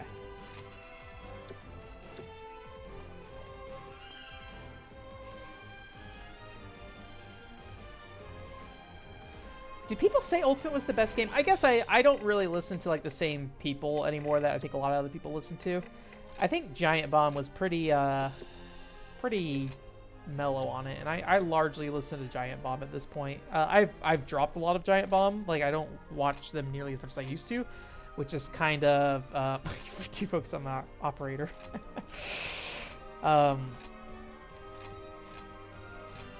Which is kind of the problem, is that like I have a lot of like excess time where I don't have something I'm listening to when I'm playing something like a God Eater, and because I don't watch as much Giant Bomb anymore. But yeah, they were pretty mellow on it. I don't follow a ton of Nintendo enthusiast places anymore, though. I used to be a really big fan of Go Nintendo back in the day. I also used to listen to IGN's Nintendo Voicecast, is what it's called, NBC. When I watched it listened to it when Jose Otero was the host. I think Jose went on to work with Nintendo now. I don't know who's in charge of it now. I think what's his face was the guy who was like caught with plagiarism was in charge of it for a while. I'm guessing if Brian Altano's still there, him and Per Schneider probably are still big parts of that podcast. And then sometimes Samuel Claiborne, I'm guessing, is probably also part of that. Sam used to follow me on Twitter, and I don't really know why. At some point, I think he saw some of the stuff I was tweeting and was like, why am I following this guy, and unfollowed me, because this was particularly, I used to have a Twitter feed a while ago that was particularly a little bit more raunchy. I would say I was a bit more open in the stuff I retweeted and stuff. I've become a lot more cautious of the things I like and retweet on Facebook or on Twitter now. Unfortunately, Twitter's also like, hey, somebody follows this, so we're gonna recommend this, and I follow a bunch of people who do not safe for work stuff because I find that stuff to be art. Sorry, I've got to fall back. Let's see, required damage up, devour, hits up, slightly lower stamina's fine. You know, it's oh dang it, he's jumped down. You know. You know how it is. But anyways, so I used to be a bit more open about sharing that stuff, and I am definitely less so now. So, not because I think it's bad, but because I just think that I maybe overcorrected a little bit for a while. Like, I maybe was a little too open. And I also didn't particularly cover that stuff very well. I think I very much, oh dang it, I messed up. I'm not going to get 50 hits. Let me try that again. Devour, hit 50 times, slightly lower stamina. But you know, I overcorrected a little bit. I think I was very much like, I don't know. I wouldn't say I was trying to make a point or something, but I think I was trying to be a bit more. Maybe I just wasn't as considerate of the fact that other people might not want to see that stuff, especially people who follow me. But you know, I definitely desire to still cover that kind of stuff, but you know, with like what level, I'm not really sure. You know, I don't really want to put not safe for work content on my website at this point, but I do want to still cover them. So I still want to cover them as video games, you know? That's the big thing. Is that, like, at the end of the day, they may be problematic, but they're still video games and a part of video game development, and they're, you know, it's not something that's covered as much. And I feel like I have good reason to do so. And as long as I approach it smartly, I think people will be... I think the right people will be okay with it. I think there will always be some people who will never accept it, and that's fine, too. So, but, you know. How I do that and how much I want to focus on that and what kind of like effort I want to put into that is a whole other thing. I've considered opening a separate blog that I've linked to my website, or linked to from my website, to keep it all separated. So I don't want to end up in a situation where, you know, I try to lock it down to a section of my website, but my website's like recommending it to other people in other parts of the website because, you know, all my content is linked together kind of thing. So I probably would separate it out on the website, but still make it like a side thing to the website as it exists today. But we'll see if that ever happens. I don't really know. You know, I have trouble even today with like, I think I'll probably do a Blueport J video, but you know, that game is informed by a particular dude's fetish, and that's a hard thing to discuss. And you know, how you discuss that responsibly and in a way that doesn't like immediately drive everybody away from the video is kind of a difficult question. So I'll figure that out though at some point. Internet's hard.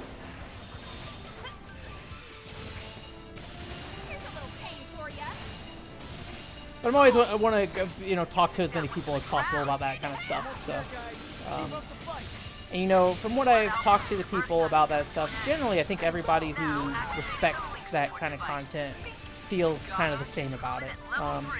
But you know, actually building a situation where you do write about that stuff and have people who are covering it, you know, consistently the same way, because like sitting there and being like, oh, porn is not ever doing anybody any good from like a content coverage perspective. And you know, I definitely was that way.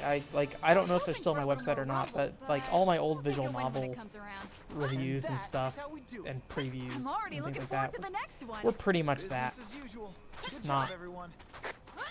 If only it not well written, because the reality is I just didn't know how to handle it. So the easiest thing to do when you don't know how to handle something is joke about it. So, or at least, you know, for someone like me, that's how you get it. It's like when you joke about your depression or something like that, you know.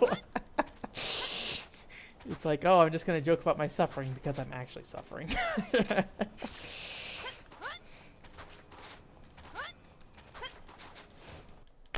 Ooh, hit my thing.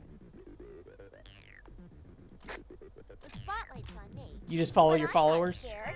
That's a smart way to go about it. I follow literally everybody because I want to see what everybody's saying all the time. Because I learn a lot. I learn a lot from a lot of different people. So, but that's why I follow like 5,000 people. I haven't had training, especially one-on-one in ages. When I first joined the ranks, the old veterans showed me how to use the God Arc, but man, even that was a long time ago. But you put even those God Eaters to shame. I've seen a lot of people fight origami. I've seen a lot of people fight well. But with the God Arc in your hand, they're incredible. Yeah, sure. Guess I must have been crazy. All right, let's get down to business. The Scion's coming, and I gotta learn some blood arts. What do you say? It does make it difficult for me to keep up with particular followers, though. Sometimes I won't see somebody's tweets for years, and then suddenly it'll show up on my feed again. I'm like, oh yeah, this person! I'm going to look at everything they tweeted now, and then like 50 billion things on their Twitter feed. And then leave and disappear again for another year. Man, this guy has a lot of episodes right now. A lot. 3 so far. Let me withdraw real quick.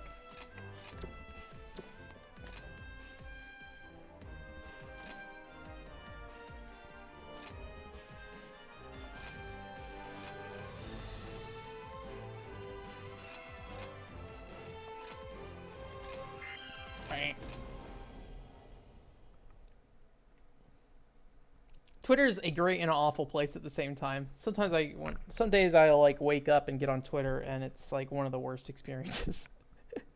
Other days I wake up and get on Twitter and I really enjoy it. I wish it was a little easier to identify what kind of content would be the worst, but you know, it's just the nature of how I do things. You know, I very much purposely follow people who have very strong feelings about things. So, a lot of artists too. A lot of really good art out there.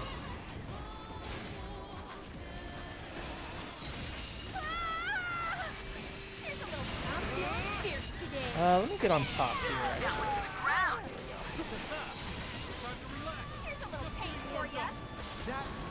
I do think I worry like every day that like the fact that I am willing to listen to people, like some people who have very problematic opinions and things like that, would push some people away. I think that's the thing I always worry about whenever I bring somebody on the podcast. Like, well, hopefully this won't be a problem. Just like leave it at that.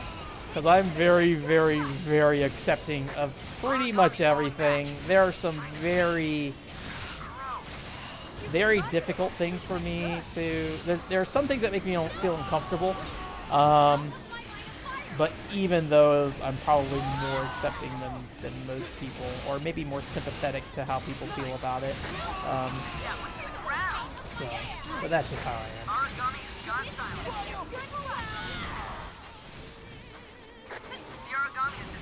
But I think it's always important to think about how people on the other side feel and understand why they feel that way. So.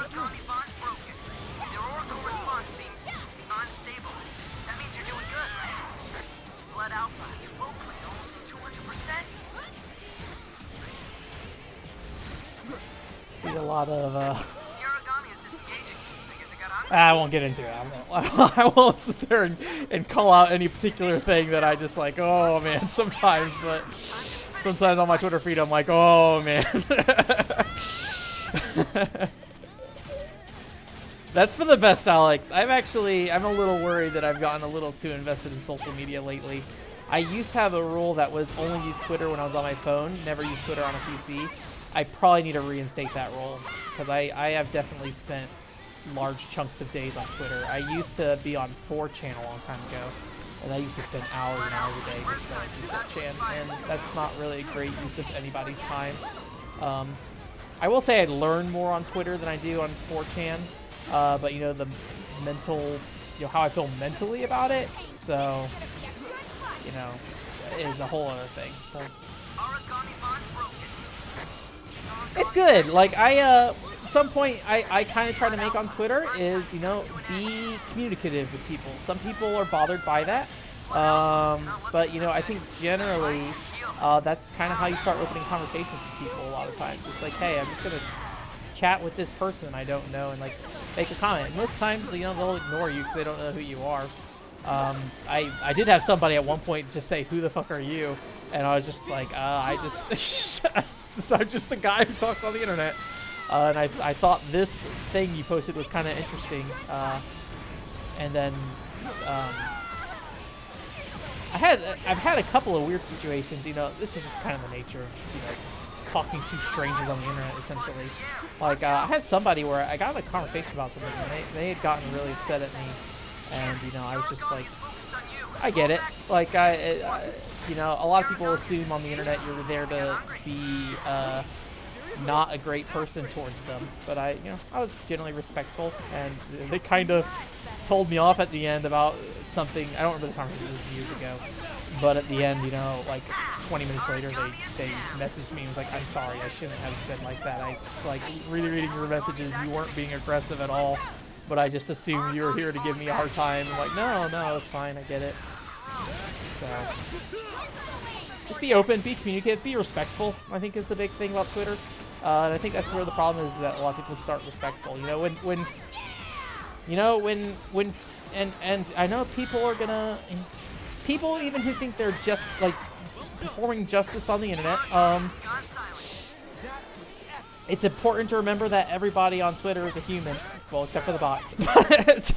But everybody on Twitter is a human. You just gotta remember that, because if you don't, then it's very easy to end up in situations where you say something pretty rude and hurtful to people. And, you know, I think it's important to have the, you know, the stance of, and sorry, Alex, this probably is boring you to hell. But I think it's important to remember the other person's a person on the other side. And, you know, on my side, I just try not to take anything personally. I've seen some comments that would technically apply to me that have been very hurtful. And even if they're not directly pointed at me, but, you know, pointed at either my race or gender, or, you know, how I am, you know, sexually or something like that. Like, not sexually, but like if I'm straight or whatever.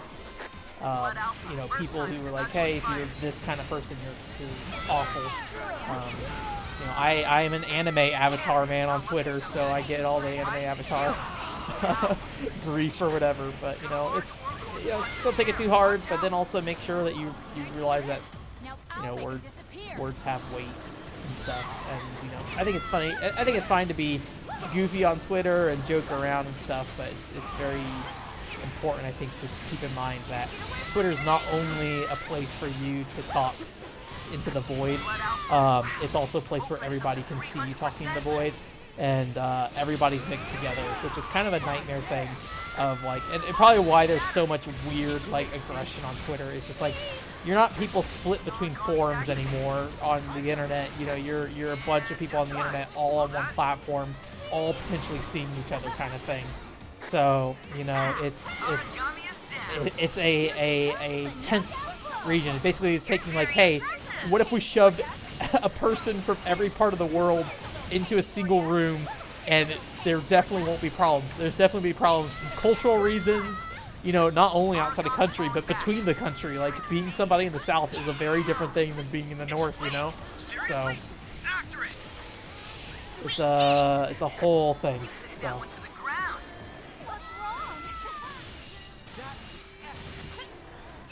I try not to mute people, not only because, you know, I unless somebody is actually going out of their way to harass me, I will generally try not to mute somebody or mute people. There has been a particular situation where there's somebody I don't want to see or interact with that is also within a lot of the same friend groups as me. And I have tried muting them before because I just generally would not like to think about that person and who they are. But the reality is that Twitter is pretty awful at hiding that stuff, and and generally spends more time reminding you that somebody you have muted has commented on something, liked something, and so in my case, it just brought up, because I was only blocking that or muting that one person, it was just brought up, you know, the fact that they were muted by me more often than the times I saw them actually like something or comment on something. So I just think Twitter's tools are not great for individual muting, at least in terms of, like, you know, trying not to think of somebody versus you know, trying to ignore somebody's. I think if somebody's coming after you and trying to like verbally abuse you, it's probably more effective for that. It's not so effective for like trying to basically wipe out someone's existence from your memory, which I think Facebook is a lot better than that, because I'm actually friends with some of their family members as well, so it's a bit problematic, but that's fine. All objectives complete. Stay alert. I'd say my inability to Damn good job. de-escalate my feelings in that person is problematic. So, for me as a person, but that is a whole thing that I deal with on my own.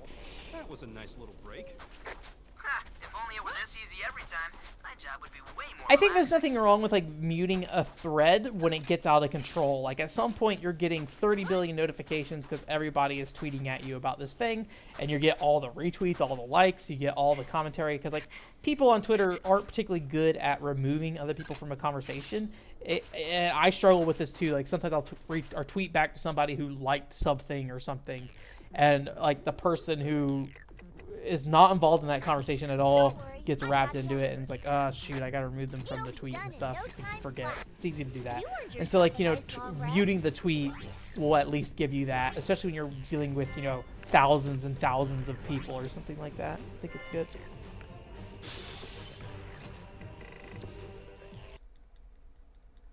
Nice work out there, Captain.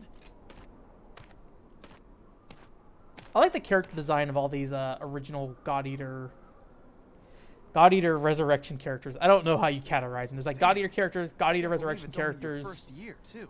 God Eater 2 characters, and I think there's God Eater 2 Rage Burst characters as well. Not only did you get raised to captain of the Special Forces, but even when you pitch in with the other squads, you're still the ringer. How long have we been going for? I actually have the timer closed, so I actually can't see. Hour and a half? Okay. Deep into my first year, I was struggling to go toe-to-toe with an ogre tail.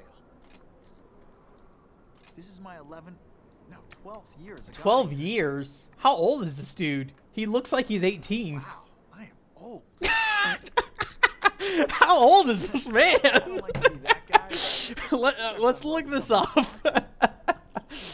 Tatsumi. God Eater.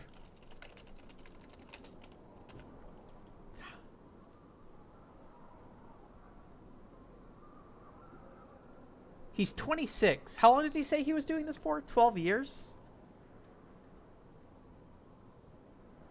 God, I can't math. 24. So it'd be 14? That's kind of ridiculous. Apparently he's 30, and God Eater... What is God Eater Ari's... Oh, is that the mobile game?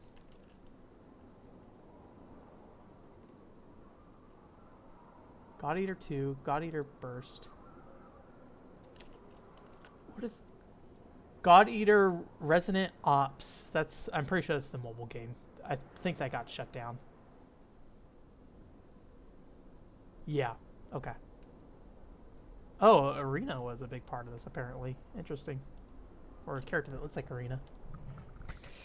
To be honest, my compatibility. He's still rate young with though, gods 26. is pretty low, like dismal. I guess you could look like that when they're 26. I mean, God Eater characters are fairly young looking in general, so like everybody is kind of teenish looking, I guess you could say. Like just aesthetically, I think they look that way.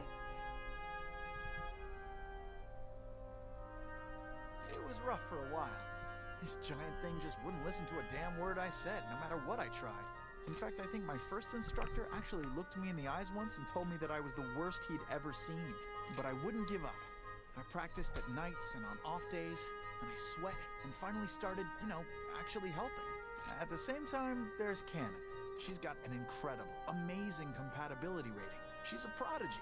but she's not a great shot. Still, the day after she passed her test, her god arc was like a part of her, like she was born with it in her hand. I was pretty jealous of her for a long time, but in the end, I guess you've either got it or you don't. But once you've been a god eater for a while, once you've seen what you can do, none of that petty stuff matters anymore. You just gotta play well with the cards you're dealt. And I feel like I got a pretty solid set of cards. Who knows? Maybe one day I'll wake up and my god arc will just be done with me. Even then, even if I couldn't be a god eater anymore, I still want to protect everyone in the ghettos, in the frontier. Sorry about that. I guess I just started rambling and couldn't stop myself. I need to bring chat back up. I closed it on accident when I was looking at the thing. The transport unit should be here to pick us up soon. We'd better head back. I like that he has a low, what's it called, compatibility with his god arc. I like characters like that still like play a role even though they aren't amazing or something like that. 12 years and you know you're already surpassed him as a 1-year god arc eater. Oops, I didn't want to go to the screen. Where am I? Okay, here we go. I was like, how did I get to this menu? All right. So I'm guessing that's the last for his story. How many more we got here? Carl, Brendan, Soma and Linda. We won't worry about for now. Kigurumi, I won't worry about for now either. Gina.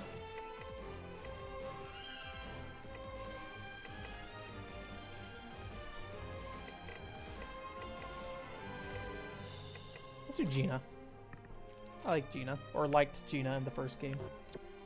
Don't know much about her in this game.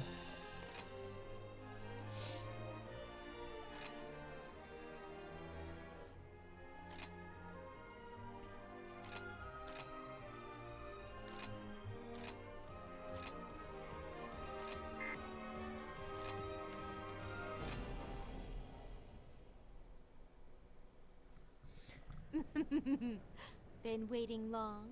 Ah, so it's just... I don't think she had a voice actor in the first game either.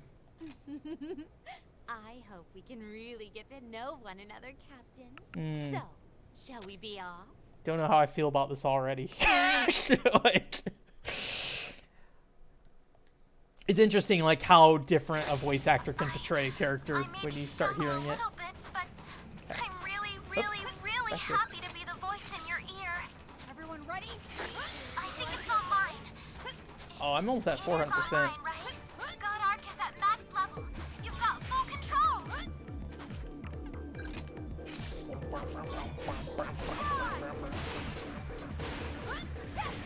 That weird, like, little noise sound kind of reminds me of Rocket Arena music from Quake 3. Resurrection's great. You know, I will say that much. I will say this. You know, as you can probably see in these gameplay, you go to the same areas a lot, and you fight a lot of the same monsters a lot, and you do that for hours and hours and hours. So if you do play God Eater, you know, prepare for a ton of repetition. But I will say, you know, if you play with friends, generally it makes it a lot more easy. And the great thing about God Eater is that if you play online, it's very easy to continue to play online with friends. You can basically play together without ever having to leave the lobby, versus like a Freedom Wars where you have to continue to leave and rejoin the lobby to continue through the story. God Eater, they keep everything self-contained. That's not to say the online's good. I will highly recommend if you play this game, you play it on a wired connection. Because when I was trying to play this game on Wi-Fi, it was pretty rough. So I would recommend a wired connection if you can, but you know how it is. Yeah, great.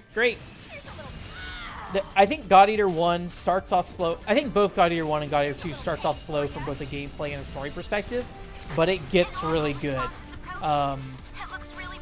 God Eater 1 in particular is a lot about status management. So, you know, I have this level 3 bar at the bottom of the screen here. In God Eater 1, there's 5 different types of devours you can do. So in the way that I can, like, do this attack eat, which is like the quick eat, and then I also have the charge eat, which is like holding this down, and then it comes out and extends and bites. There's 3 more of those in God Eater 1. An aerial one, a dash one, and I think one other one. And each of those give you different buffs depending on what you ate. And, you know, having a level 3 buff or level 3 skill will increase the value of those buffs, basically. And it's just, like, all about building up, like, trying to get certain things or certain status buffs on and maintaining your level 3 so you keep those status buffs. And the different types of devours make it a lot easier to do that. This game, how you can eat, like, this boss in particular is difficult because I can't do an aerial eat. I have to eat on the ground. So I have to get the, like, tips of her toes to eat her toes. So there is the PSP God Eater game that came out, but I don't know what mechanics are in that. So yeah, I actually don't know where the anime takes place. I do think it's a lot of the main characters from the original series, though, so that sounds right. Like Alyssa, I think, is a big part of that story, as well as yeah, I'd assume it's all the main God Eater 1 characters. And maybe you'd see characters like Gina as like a side thing as well. Damage up, we'll do that. We won't worry about the bond breaks. Take a little rest if you want. Let's just do these two.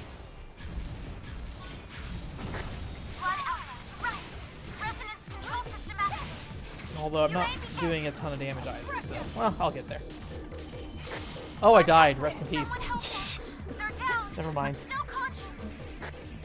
But yeah, I haven't watched the anime at all, so I think story-wise it's fine. I've enjoyed it, you know, and because they're lengthy games with a lot of missions, there's a lot of story to enjoy. So, thank you for touching my butt. Oops, let me get out of here. Oh boy. But yeah, I don't know if I'll ever watch the anime. I'd rather play God Eater 3, probably. But I'm also kind of in this group of people who play God Eater. And it's not moving as fast as we would like, I think, or at least a couple of us would like, but you know, we'll get there. And then the other problem is that we don't want to just always be playing God Eaters, so we're playing other stuff too. Like Code of Prince is with one of the people who are playing God Eater with us. So, but we played like Tokiden 2 and a few other games and stuff. So, I play Schoolgirl Zombie Hunters with them and stuff. They play a good variety of games and a good variety of games that meet kind of what I like. And they like doing trophy hunting, so we did end up playing like 100-something hours of Dragon Quest Heroes 2. But I also like am like, okay, I know these guys, once they finish the trophy, they'll be done and we can move on. Versus like friends who want to play Destiny or Final Fantasy 11 or 14 or something like that. Like those games are forever, and so like they just kind of never go away. That group that I play God Eater with sometimes talks about playing Phantasy Star Online 2, and I would like to play more Phantasy Star Online 2, but honestly, like, I don't want to play Phantasy Star Online 2 long term. Oh, I'm dying. I need to be better about my health. These guys are hurting me quite a bit. Doesn't help that I have poison on.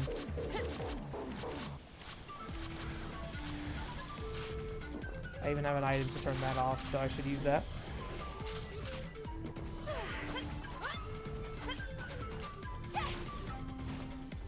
Oh yeah, like, I mean, God Eater, I mean, this was originally a PSP game, you know?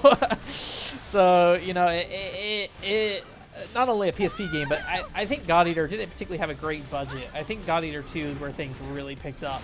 And so I think that's why with God Eater 3, you're seeing a lot better improvements overall. Although I think God Eater is still kind of a low-budget series overall. I wouldn't say that, like, God Eater 3 is, like, some massive, like, thing either. But, you know, it's a PSP game in disguise. You know, the models were updated and everything, but it doesn't look amazing, and a lot of the cutscenes are fairly straightforward. You know, a lot of standing around. There's definitely some goofy pacing and stuff and things like that. So I'm not surprised at the and you know, there's not really any animated cutscenes in this game. It's really only the opening video that's animated. So.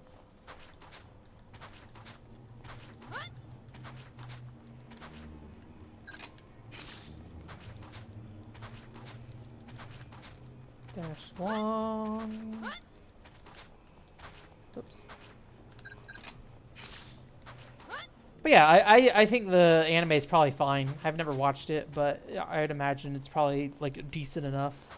It's like an actual anime of God Eater, not like a Phantasy Star Online 2 situation where they're like, here's an anime of people playing Phantasy Star Online 2. Although they did do an anime of Phantasy Star Online 2 episode 1 through 3, I think, which I think was really good that they did that because watching the cutscenes of episode 1 through 3 is kind of a tedious process in Phantasy Star Online 2. So having all of it in like anime form, it's probably an easier way to consume it. As they took out all the gameplay stuff in the earlier episodes of Phantasy Star. Well, they didn't take it out, but it's not like it's not all like story stuff anymore. It's like you can go and do the quest, but it's like detached from the story itself. So. I never watched the Valkyria Chronicles anime. I think for the most part, I don't like re-watching a ton of stuff, like especially if it's a regurgitated story, which was kind of the difficult part of Sword Art Online early on, or Sword Art Online Hollow Fragment for me early on, is that a lot of it was kind of heavily based off the anime, but I think what they did structurally to the second half of the story in the anime in Hollow Fragment was good, because it really kind of made Sword Art Online's initial story feel whole in a way that I don't think it did initially, because they split it up in a really weird way in the anime. So, dang it, I am losing it. Much better. The origami is disengaging. It's trying to get back and feed. As if you could escape me. But yeah, I would say Resurrection's the better game to play if you're going to play any one of them. Or at least between God Eater 1 and 2. God Eater 2's fine. It's gotten better. But it took 60 hours to get better. So...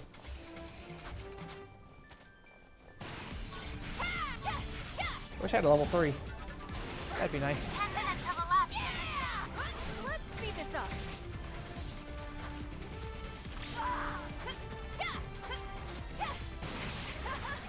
All right. It's a good look on you. The origami bond just cracked. That's the spirit. I suppose I can take this time to recover. Who wants some?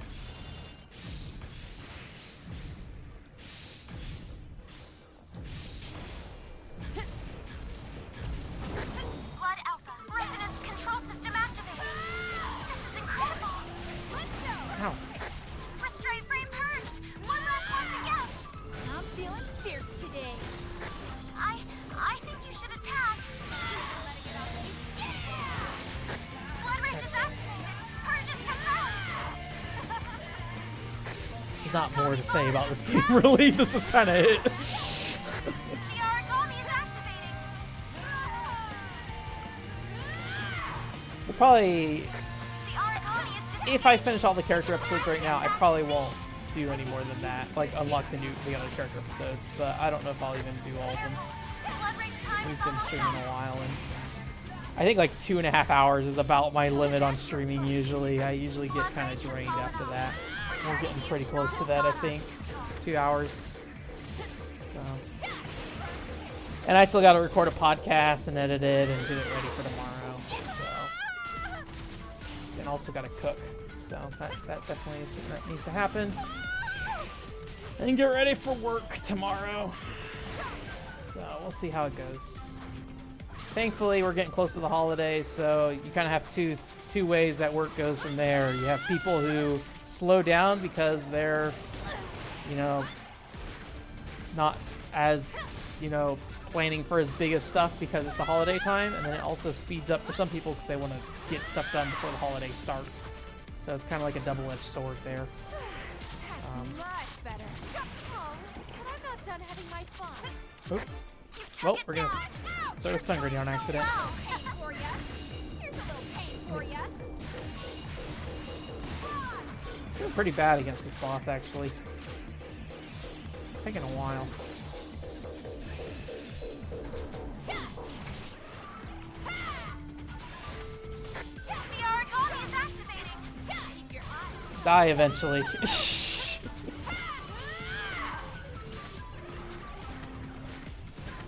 Admittedly, I'm not like paying a ton of attention to what I'm doing, so doesn't help that my teammate isn't giving me any bullets, but it might be because Gina. I don't know. Gina has a gun. She could give me bullets if she wanted to. You can run, but it won't do you any good.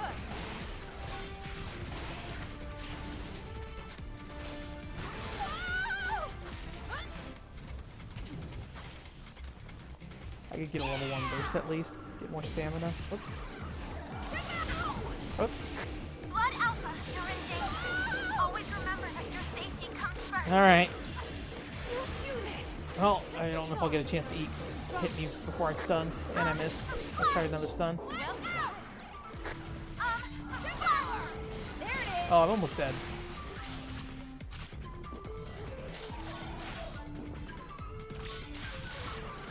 One of the nice things about God Eater 1 is you could get like a skill that basically nullifies all status ailments, and that was definitely one of the most important skills in the game to prevent all this weird like little menu management stuff in this game. The menu's not great in this game, honestly. It's fine, but it's not great for finding items and things like that. First time is about to expire.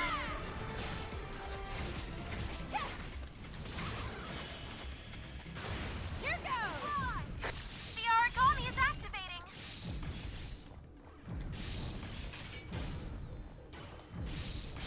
Blood Alpha, you're in danger.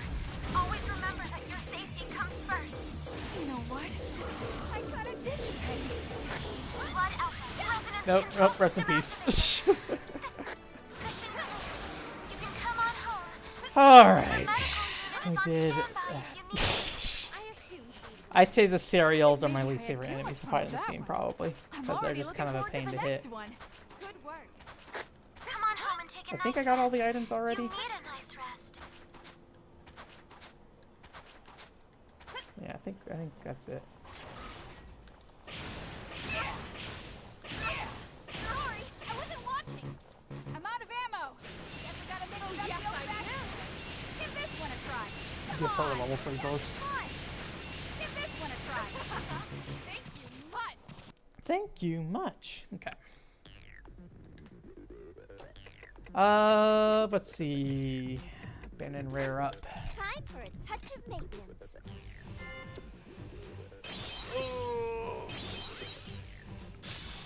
Yeah, I think I'll probably just finish up Gina's, and then once we're done with that, I'll probably call it a day for streaming. Special bonus weekend stream. So I do need to finish up all these character episodes at some point, though. That does need to happen. You don't really get a ton of stuff from most of them, but there are some that are important for weapon progression. I don't know if any of these characters in particular are going to apply to that, really.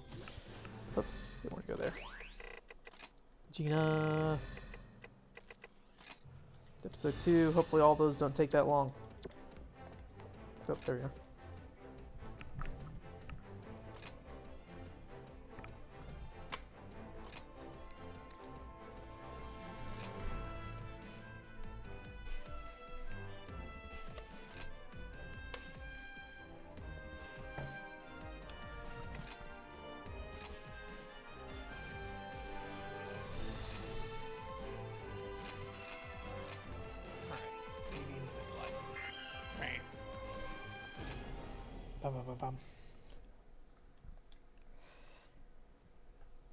But yeah, I'm looking forward to another like hack and slash style game eventually. I have Dragon Mark for Death that's been on my shelf this entire year.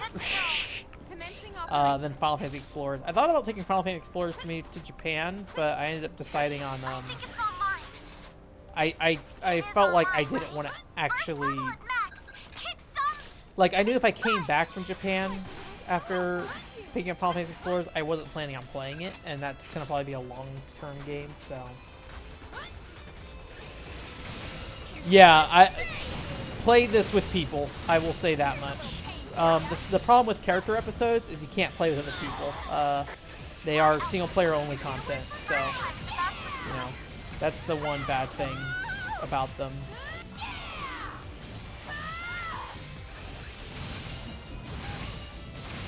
And that's kind of why I'm streaming this, because doing these otherwise, I probably would do them in a group with people, but you can't.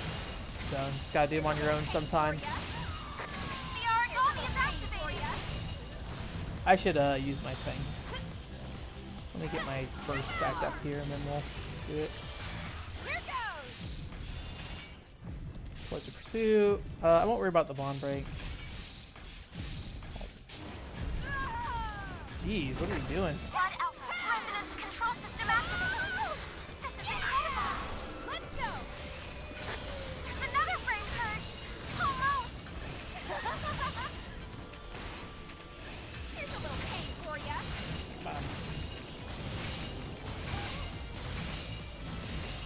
I'm sure there's a way to better build your character to do like a better job in terms of like, you know, Almost there. Almost. in terms of like, you know, Straight frame purged.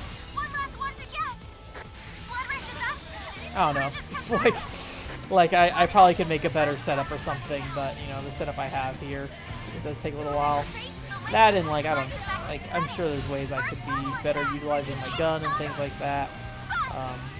Admittedly, the serial mission, like, my scythe is probably best at hitting things on the ground and things that have multiple hitboxes like this thing. So it's a lot easier to tear through enemies like this than it is like a serial or something. Blood rage time is almost up. Well, I'm not seeing any damage right now. Origami is activating. Hey Keith, how's it going? Just playing some God Eater, although I'm almost finished up. Normal God. Not sure how much longer I'll play. Pretty much just grinding through character episodes, which are fun.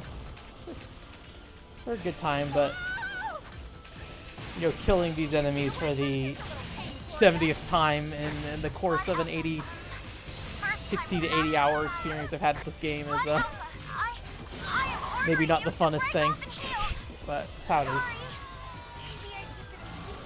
I'm actually there's a friend group I usually play this game with every weekend, but they have been relatively unavailable for the last couple months, and then I'll be in Japan later this year, or not later this year, like not this weekend that's upcoming, but the next weekend I'll be going. So, and won't be out till the next year, so I won't get a chance to play it again before 2019 finishes. So I just figured I'd put on some Santa clothes and then get some of these single-player content done that I need to do anyway. So, how's the collecting been going? Oh yeah, I'm always very impressed by your ability to resell all your stuff. Like, that's something I've never really been involved in. So it's like a very foreign thing to me to like sit there and like list things on eBay and resell it. I'm sure it's probably very easy to do once you actually do it, but like to me it's like a strange thing. So, and I think my worry would be like, I always try to buy games that I know I want to play, and I think if I gave myself the ability to buy games that oh, I should help Gina. Oh nope, she's dead. Rest in peace. I think if I gave myself the ability or buy games based off their value, I would buy way more games than I should. So I think there's a safety guard there to some extent for me. But I usually will prioritize games that I know I found a deal on. Like Arc Rise Fantasia, I found that complete for about half the price that it was selling for online. So in cases like that, I really went out of my way. Oh, it's dead! Yay! It is online. So Primary target neutral. Wow. I don't know if this is going to be particularly entertaining, but it is here. This is something you could definitely watch while you list stuff. Each lovely, each unique. This place is wonderful. Looks like I'm not yet done taking lives. I'm already looking forward to the next one. Do you look up prices usually while you're actively shopping, or do you just have like a knowledge base in your head of how much stuff is worth? Let me see here. Here we go. Because I think that's the hardest thing for me, is that sometimes it's very difficult for me to remember how much a game actually is, you know, valued at. So sometimes I can pick some stuff out that I know, but yeah, I think everybody does. Time for a touch of maintenance. I think that was like when I talked to Vink about prices in Japan, that was like the #1 thing. He was like, I probably buy more games than I will ever sell on the store. So. Oh yeah. Is space a big concern for you as well, or? I live in an apartment alone, so I can justify as much space as I want to for it. But I also like this area here is my living room, this is all desk and all consoles, and these are all just games on my shelves back here. I can lift up my camera. I have like my stuff if I can camera right. Oh god, how do I do this? Okay. Like there's all my games over there and stuff, and all my consoles are on that little shelf thing there. And then I just have like a little set of things over there, but like largely this is my home, is this desk and games. So 500 games is pretty chunky. I've had the pleasure of watching such a talented fighter. I don't know how combat makes you feel, but I love how dumb outfits make you look in cutscenes. when I pull this trigger and that little crimson flower blossoms on an origami's body, in that moment, I know what it is to feel truly alive.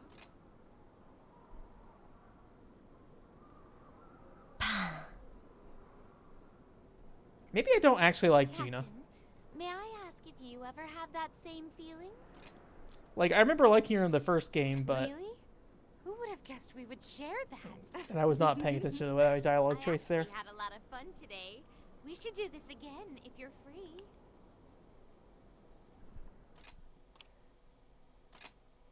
I actually don't know how many games I have at this point. Like, my backloggery includes my digital collection too, and like, you know, individual games like the Sonic Mega Collection or something like that is blocked out. So there's that. But in total, in my backloggery, I have 1,080 games. But you know, that is digital stuff too. So, and collections and things like that. Where's chat? There's chat.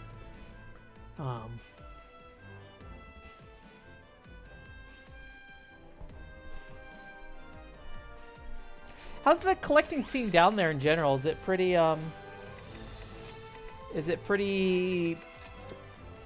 active, or is it like a pretty small affair? I feel like in the US it's become incredibly prevalent, where like in Japan it's, at least the impression I get is in Japan is that it's like not really a huge thing out there. Like there are people who are into collecting, but it's not like, you know, big events and stuff happening for it like you have out here. Character episodes, Gina. I'm gonna guess she has 4 episodes too, so halfway done. But we should actually talk to her.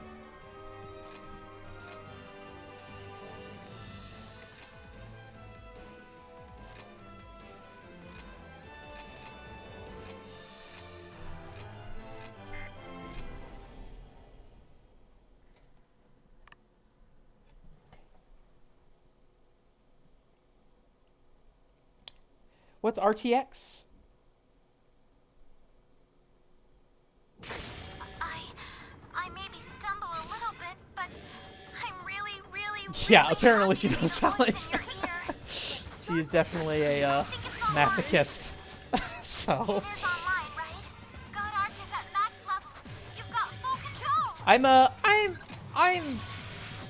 my backloggery is I don't know if I've seen this boss before actually. This might be a new one. Close combat attacks aren't But it is still one of those, I mean, it is still definitely that skin of the cereal, but I like the weird ghost, or... Blood Alpha, the Come on, let first me time is eat your running legs. Jesus.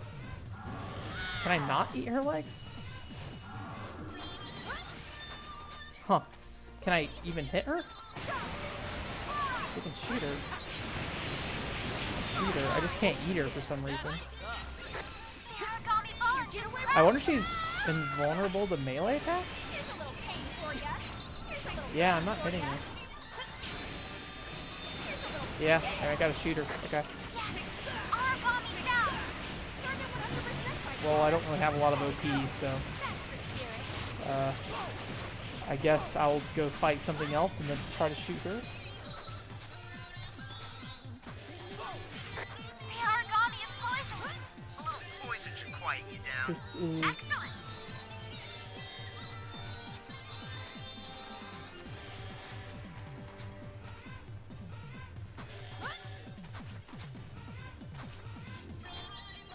I'd have to look it up. I don't remember what that is. So I did like the dollar video you did though. That was a fun one. That was the first video I saw you post. I think you posted it in the Famicom Dojo Discord, and I saw it there. So I think that's when I started following you. Yeah, I don't think I've heard of that one. Is it expensive in the U.S. too, or is it only like down there? I'm always surprised by like how much things vary per region. Jesus Christ! If I can play this video game, that'd be great. Well, let me go use my OP. This is one of those weird ones where like I don't have a lot of ammo on this character, so.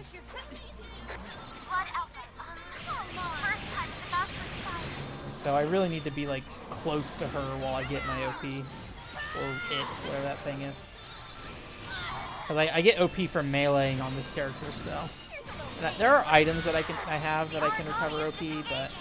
It's trying to get back and feed. You thought I'd let my bounty just waltz on off? I wonder if I have an elemental bullet that I can use too. Oh jeez, let me eat you. Oh jeez, okay, I lost my level 3. Rest in peace. Oops, wrong button. This is probably a mistake, but we're doing this. Required, we're not gonna break the bond. Devour's fine. That's fine too. Let's hit the screen. Ah, hit me right when I finish my Devour. Oh, I might die. Oh, thank God somebody healed me. We're not gonna get this though. It's already half the time up and I haven't done anything yet. Alright, well. Yeah, there's no way that's happening. Okay. Oh God. Oh. Let's see. I don't know if we crit by Divine. Divine seemed to work. I know it's not what you wanted, but your safety comes first. Alright, we're just gonna do this. Gina's just standing there. Maybe you should disengage and recover. The readings aren't good. I'm not done. I'll drag that core out. I think God Eater Burst came out on PSP, yeah. The original God Eater did not. So this game kind of has a weird history. God Eater 1 never came out. They did a re-release called God Eater Burst, which did, or never came out in the U.S. They did a re-release called God Eater Burst, which did come out in the U.S. And then they did a release in Japan of God Eater 2 that was also a PSP game and a PS Vita game, and then they remade God Eater 2 for the PS4 and re-released it on Vita as well. And then they went back and remade God Eater 2 Burst as God Eater 1 Burst as God Eater 2 Resurrection. Gosh, I'm getting all these names mixed up. God Eater Resurrection, which came out after God Eater 2 Rage Burst. So like it's this weird mesh of like God Eater 2 Rage Burst is technically an older game than God Eater Resurrection, which is a remake of the first game, but they're using the same engine and share a lot of the same stuff. So like if you go and play God Eater, it's kind of a weird thing where like you kind of go backwards when you go to God Eater 2, and there's like less features in some ways, but then some of the features found in God Eater 2 aren't in God Eater 1. So it's just a bizarre a series of events. But yeah, the English releases are there's God Eater 1 Burst, God Eater 1 Resurrection, and God Eater 2 Rage Burst. And only the first one's on PSP. The rest are PS4 only, I think. I don't think they brought the Vita versions out to the US. Oh, PC as well. So I'm doing a very bad job on this mission though. So that's the hard thing, is there are things particular to God Eater Resurrection that don't show up in God Eater 2, Rage Burst, and I don't know how much of that stuff came from the PSP game. Because I'm gonna guess the main thing about God Eater is the burst mechanic. So it's like when I eat this guy, I get this level meter at the bottom of my screen. It's level 1, and that level meter can go up to level 3 if your AI companions are playing online, your teammates that shoot you. And that's kind of the main gimmick of the game. And I don't know if God Eater Burst, being called Burst, added that gimmick, or if the game just didn't have anything before that. Like, I don't really know. It's a little confusing, and it's something that I've wanted to kind of look into to figure out like what added what and when, because this whole series is kind of a mess of features because of how it was handled. God Eater 3 is really the only one that features kind of everything. So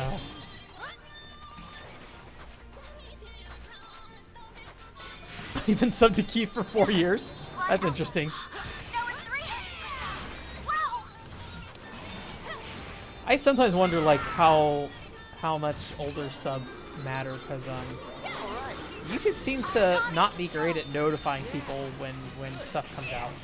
So, oh boy. I don't know if it's good on PSP though, Keith. I will say. You might have to look up a review of that. But I think God Eater Resurrection is a good game. I think God Eater 2 Rage Burst is less of a good game, but more of that. So if you finish God Eater Resurrection and want to play more God Eater, it's a good place to get more of that. Like literally down to the same maps, the same monsters, that kind of stuff. I'm personally a bigger fan of Freedom Wars, which this developer also worked on, alongside Sony Computer Entertainment Japan and Dimps, who worked on sort of online Fatal Bullet, and Street Fighter 4 of all things, and some Sonic games. So I'm personally a bigger fan of Freedom Wars, but this game has its own charms to it. So, and Freedom Wars is a Vita only game in that case, so I would recommend that game over these two. But where is it? This grass. Good heavens. Thing is, I just can't attack that other guy without ammo, and they're being really annoying. It'd be nice if my teammates bursted me too. Like the level 1 burst is fine, but it doesn't really do a ton. You really need a level 3 burst to get anything out of it. But I think all these teammates just don't prioritize bursts. Alright, so now that's dead. And the problem is I'm going to have to try to get ammo back somehow to shoot this thing.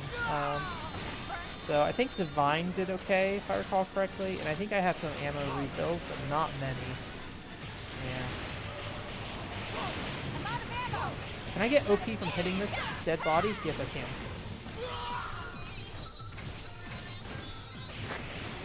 A mid-level hostile just arrived.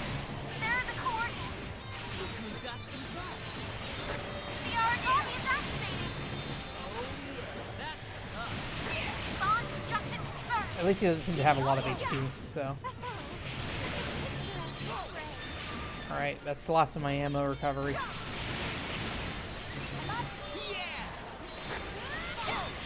Alright, I'm gonna have to smack this other guy for things. 10 minutes have elapsed in this mission. Let's speed this up.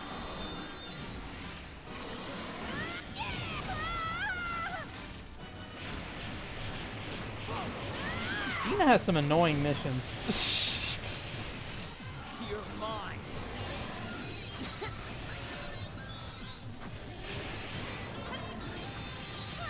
Get away from me!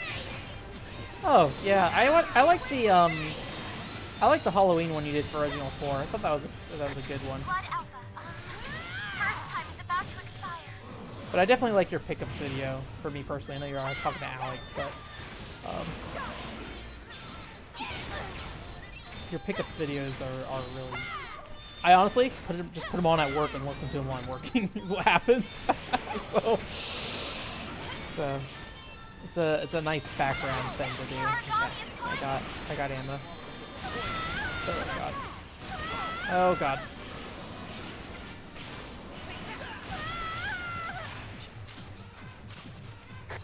Don't steal my ball. Okay, thank you. I've had the AI steal my healing items before. Okay. Oh. Time to go. Smack this guy again.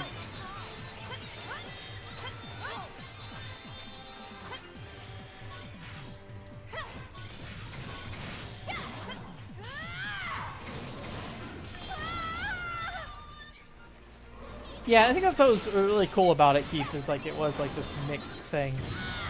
I thought that was really well done and creative. I've had this idea for a YouTube channel recently where it's just reviewing all fishing mini games and all like games. Like don't even pay attention to the main game. The only thing that matters is the fishing part of the game, and just do reviews solely based off the fishing. Yay! Finally. That wasn't the end of the mission apparently, but we got it. Alright, well, at least I don't have to worry about that anymore.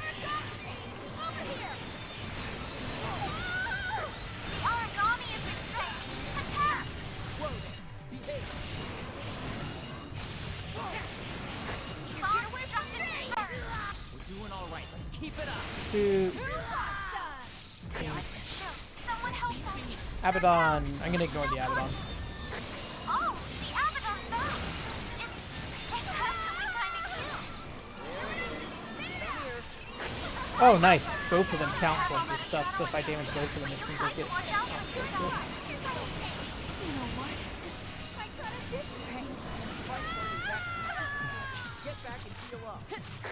It's going to shut down in any second. There we go. This is taking too long. Blood Rage is activated. Purge is confirmed. The Not Origami doing is much damage though. Get away from me! I'm feeling fierce today. Hitting him in the head seems better. bond destruction confirmed. Blood Rage will hit its limit in 10 seconds. Yay. The enemy has gone silent. Careful. Blood Rage time is almost up. And where's the other? That was great! Blood Rage That's cool. I'm glad you're doing that. Captain, that was amazing. Yeah, I think that's always the concern. Like, I have the same problem with my YouTube channel where I'm just like, I put the podcast up every week, and I also put my stream up every week, and I worry that people just aren't interested in that stuff because not many people watch them, and that's fine. But you know, I don't put videos out super often, like mainline videos. So I've definitely seen people who like split their accounts, but That was amazing. I don't know. Way It's, to go. Here goes! oh dang it, I didn't want that. Can I back out? Hard damage, devour, hit. Blood Alpha. Resonance control system activated. This is incredible. Let's go! But I think it's a mix because like the big thing is like if YouTube like you have to be considered an active channel for YouTube to really actively recommend you usually. Or at least that seemed to used to be the case. YouTube's changing their stuff all the time now, so who knows. One last one to For get. ya. But Going to shut down in any second. there we go. Blood Alpha. But yeah, I think that's always a weird mix because people just like sometimes like my Chibi Robo video was like 3 months ago or something like that, We are and now 15 minutes into I'm sure there's some people that just would prefer if I just posted that stuff, but bond destruction it's, you know, confirmed. it's difficult. That takes a long time to make and stuff. Blood Rage will hit its limit in 10 seconds. Yeah, you can set like I don't really understand YouTube. Like this is part of the reason why I haven't really added like a subscribe and notify thing at the end of the like video, just because like I don't know what makes sense. Like Because there's a notify bell, there's subscribe, and then there's just like, I don't know. It's confusing, that. Good work. I'm already looking forward to the next one. Come on home and take a nice rest. You need a nice rest. I don't understand it, honestly. We should leave soon. I think maybe the best way to go about it would, like, if you're like as a consumer of the content, is if you just like strip down the number of people you subscribe to, the people you really only care about, and then just, you know, pursue it from there, or like look at your subscription feed from there. Because I think if you have a low amount of content, it doesn't clip out as much. But if you like subscribe to a bunch of channels like I do, it will selectively choose things to surface to you, which is really annoying. So, because like I want to see what everything's doing, not just, you know, not just whatever YouTube decides to.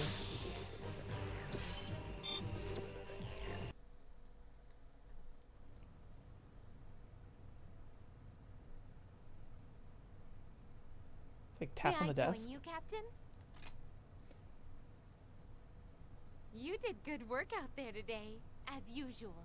I'm sure all this can't be fun for you. You know what I mean. Working with sad little first-gen god-eaters like us? Where's the appeal, right? You mean you enjoy watering wilting flowers? How strange. By the by, I had an interesting chat with the other members of Blood. They're all really good people. Watching the way you all joke around together reminds me of what we were like when the defense unit was formed. Captain Tatsumi's always been really easygoing. Brendan's always been intense. The two of them never stopped fighting. Carol was even more difficult than he is now, and Shun was always running off alone. Idiot. They're foolish, but they have good hearts. Cannon was the last to join up. Honestly, I looked at her and didn't see the potential there. But now, it's impossible to miss. To call us misfits would be putting it lightly. But every now and then, we really came together as a team. They are. I'm proud to be with them. In any case, I should be heading out. Listen, I know we're not the easiest people in the world to deal with, but still, you put up with us, and that really means a lot. More than I can say. See you around. Oh, is that it? I thought there was one more mission.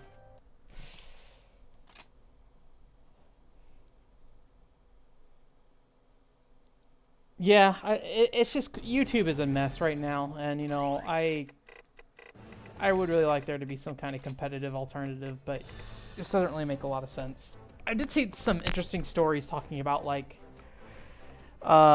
breaking up large tech companies a bit to kind of remove some of the hold on you know, like Google's influence across the board on the internet. Basically, like I think they would split Google into like Google search versus, you know, Google video and stuff like that. Although I would assume it would keep the YouTube name, probably would do, but I don't know, it's all weird. I think this is it. Let me make sure that there's no more character episodes, but I think I'm done for tonight. I've streamed plenty long enough. Yeah, 2.5 hours. That's about right. So yeah, I gotta finish Carl and Brendan still, but I'll get to them. So yeah, how many people do you subscribe to, Keith? Because I think it might depend on the number of people you subscribe to. But again, it's changing a bunch. So there's a while where like subscriptions wasn't doing anything, and like notification bells were the main thing, and then there's also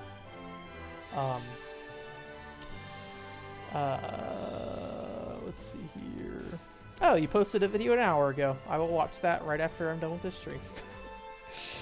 But I am subscribed to. Let me see if it gives me a number of people I'm subscribed to. I'm probably subscribed to about 450 channels, about. So I think YouTube is like, that's too many channels, so we're gonna parse it down, unfortunately. Oh, there's a new classic of game as well. I thought you said the Resident Evil 4 one did pretty well. It was the Christmas one that I think you were saying was more problematic, but yeah. I don't understand YouTube's logic behind what they're doing, honestly. It's bizarre.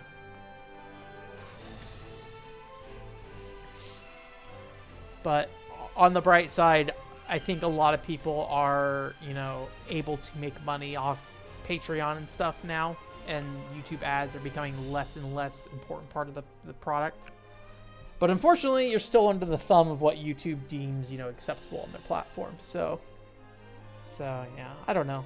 It'd be nice if there was other ways. 240? Okay. I've never used the bell either, honestly. So I'm not 100% sure either.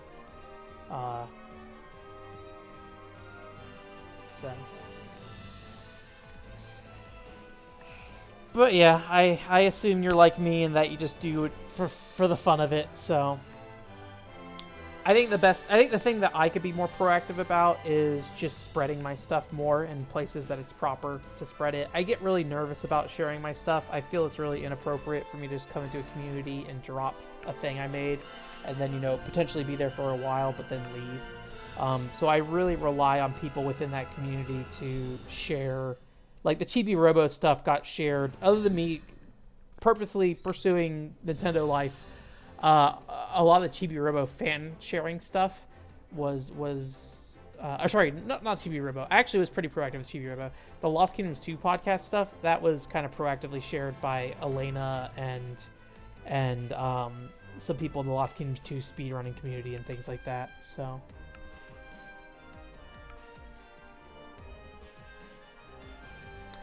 yeah, I try not to look at my analytics too much. What's important for me is I'm doing stuff that I enjoy. I think more than anything, I try to keep the viewer in mind, but, you know, especially when it comes to content creation or something like that. But at the end of the day, I'm gonna make a video whether or not people want to see it or not. So that's just kind of how it is. Like the Xenoblade Chronicles 2 Torna thing, I think my original Xenoblade Chronicles 2 review has like 30 views. It's something ridiculously low compared to my other videos. Like, even my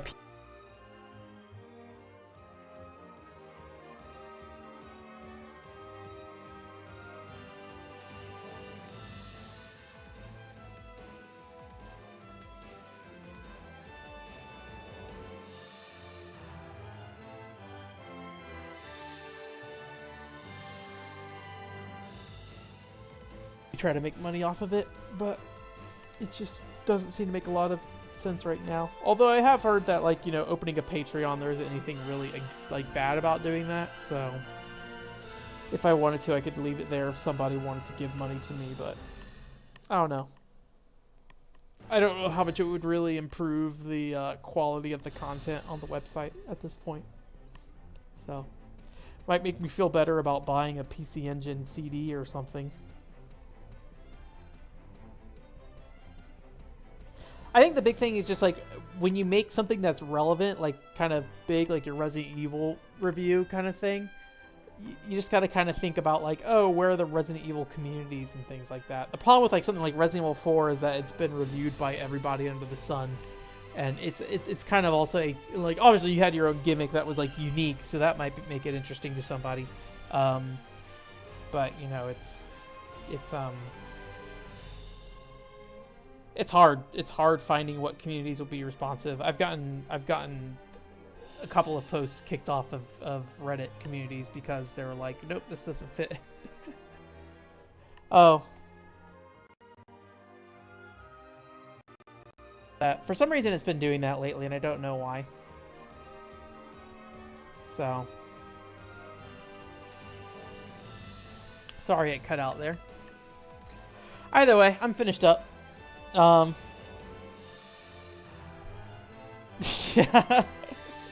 that sounds about right for this level of content. So, but hey, man, you know, if you're getting something, which is cool.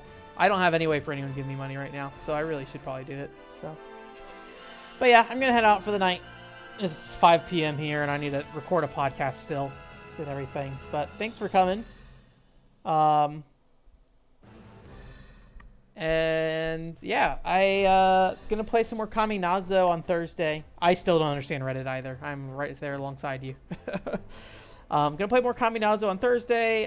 Monday podcast will probably be a typical podcast, and then I'm probably gonna push the game pickups video that I made on for mine. out till the week after, and then just have this God Eater stream post this week on Wednesday on the website.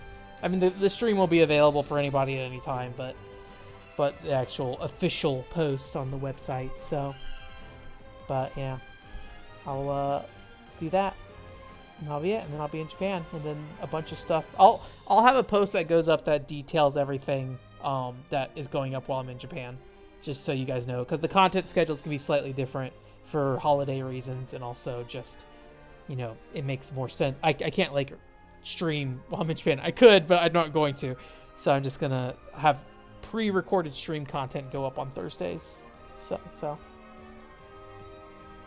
yeah, Keith, if we find a topic or something, I would definitely be up for it. I have one person in particular I'm pursuing right now for a potential Gun Pixies podcast, but and there's a couple other people, but yeah, if I can find it, or if you have a good angle, but I would have to find. I would need to. Here, the kind of the problem is that like I really want to do a podcast on Otome games, but I don't have a ton of experience with that stuff. So I have a lot of experience in just buying games, but I don't really have a lot of experience in selling games and trading them off. And it'd be, you know, it's nice to be able to like ask, like if I had you on a podcast talk about like buying and selling games, it'd be nice to have that conversation. But I question what I would offer in that conversation other than just asking questions. So it'd be more like an interview. But yeah, we'll see. I'll think about it. A lot of the reason I'm doing those podcasts with other people is because I'm trying to be better about communicating, and then B, kind of figure out what works for that style of podcast. So basically right now is like, I like Retronauts. I'm going to do my version of Retronauts. Managing collection size, yeah. Yeah, let me think about it. Do I have anywhere I can reach out to you, Keith? I use Discord. I think you're on Discord too. And I also use Twitter. And I could also just like, I think YouTube. Does YouTube have a messaging system? I can't remember. But yeah, if we want to chat about it in like a chat or something, I'm happy to add you on any of those platforms to discuss. So, but it won't be happening this year, at least, because I already have stuff planned for this year, and I'll be out of the country here in a 12 days. So until January 4th, I'll be back. So it'd probably be an early next year kind of thing if you want to do it. So yeah. But yeah, that's it. But yeah, message like at me in the Famicom Dojo, Twitter and Discord. Okay. I'll at you in the Famicom Dojo Discord with my information or something. Or I think I could just right click and you add you from there. So I'll try to do that, and then we can talk about it. So, all right. But I'm out. Have a good night. Thanks for coming. Appreciate it. I should look at you guys rather than look at the chat over here. But yeah, thank you for coming. Shizuo? Okay, awesome. I will add you there as well. So, cool. Have a good night. Bye.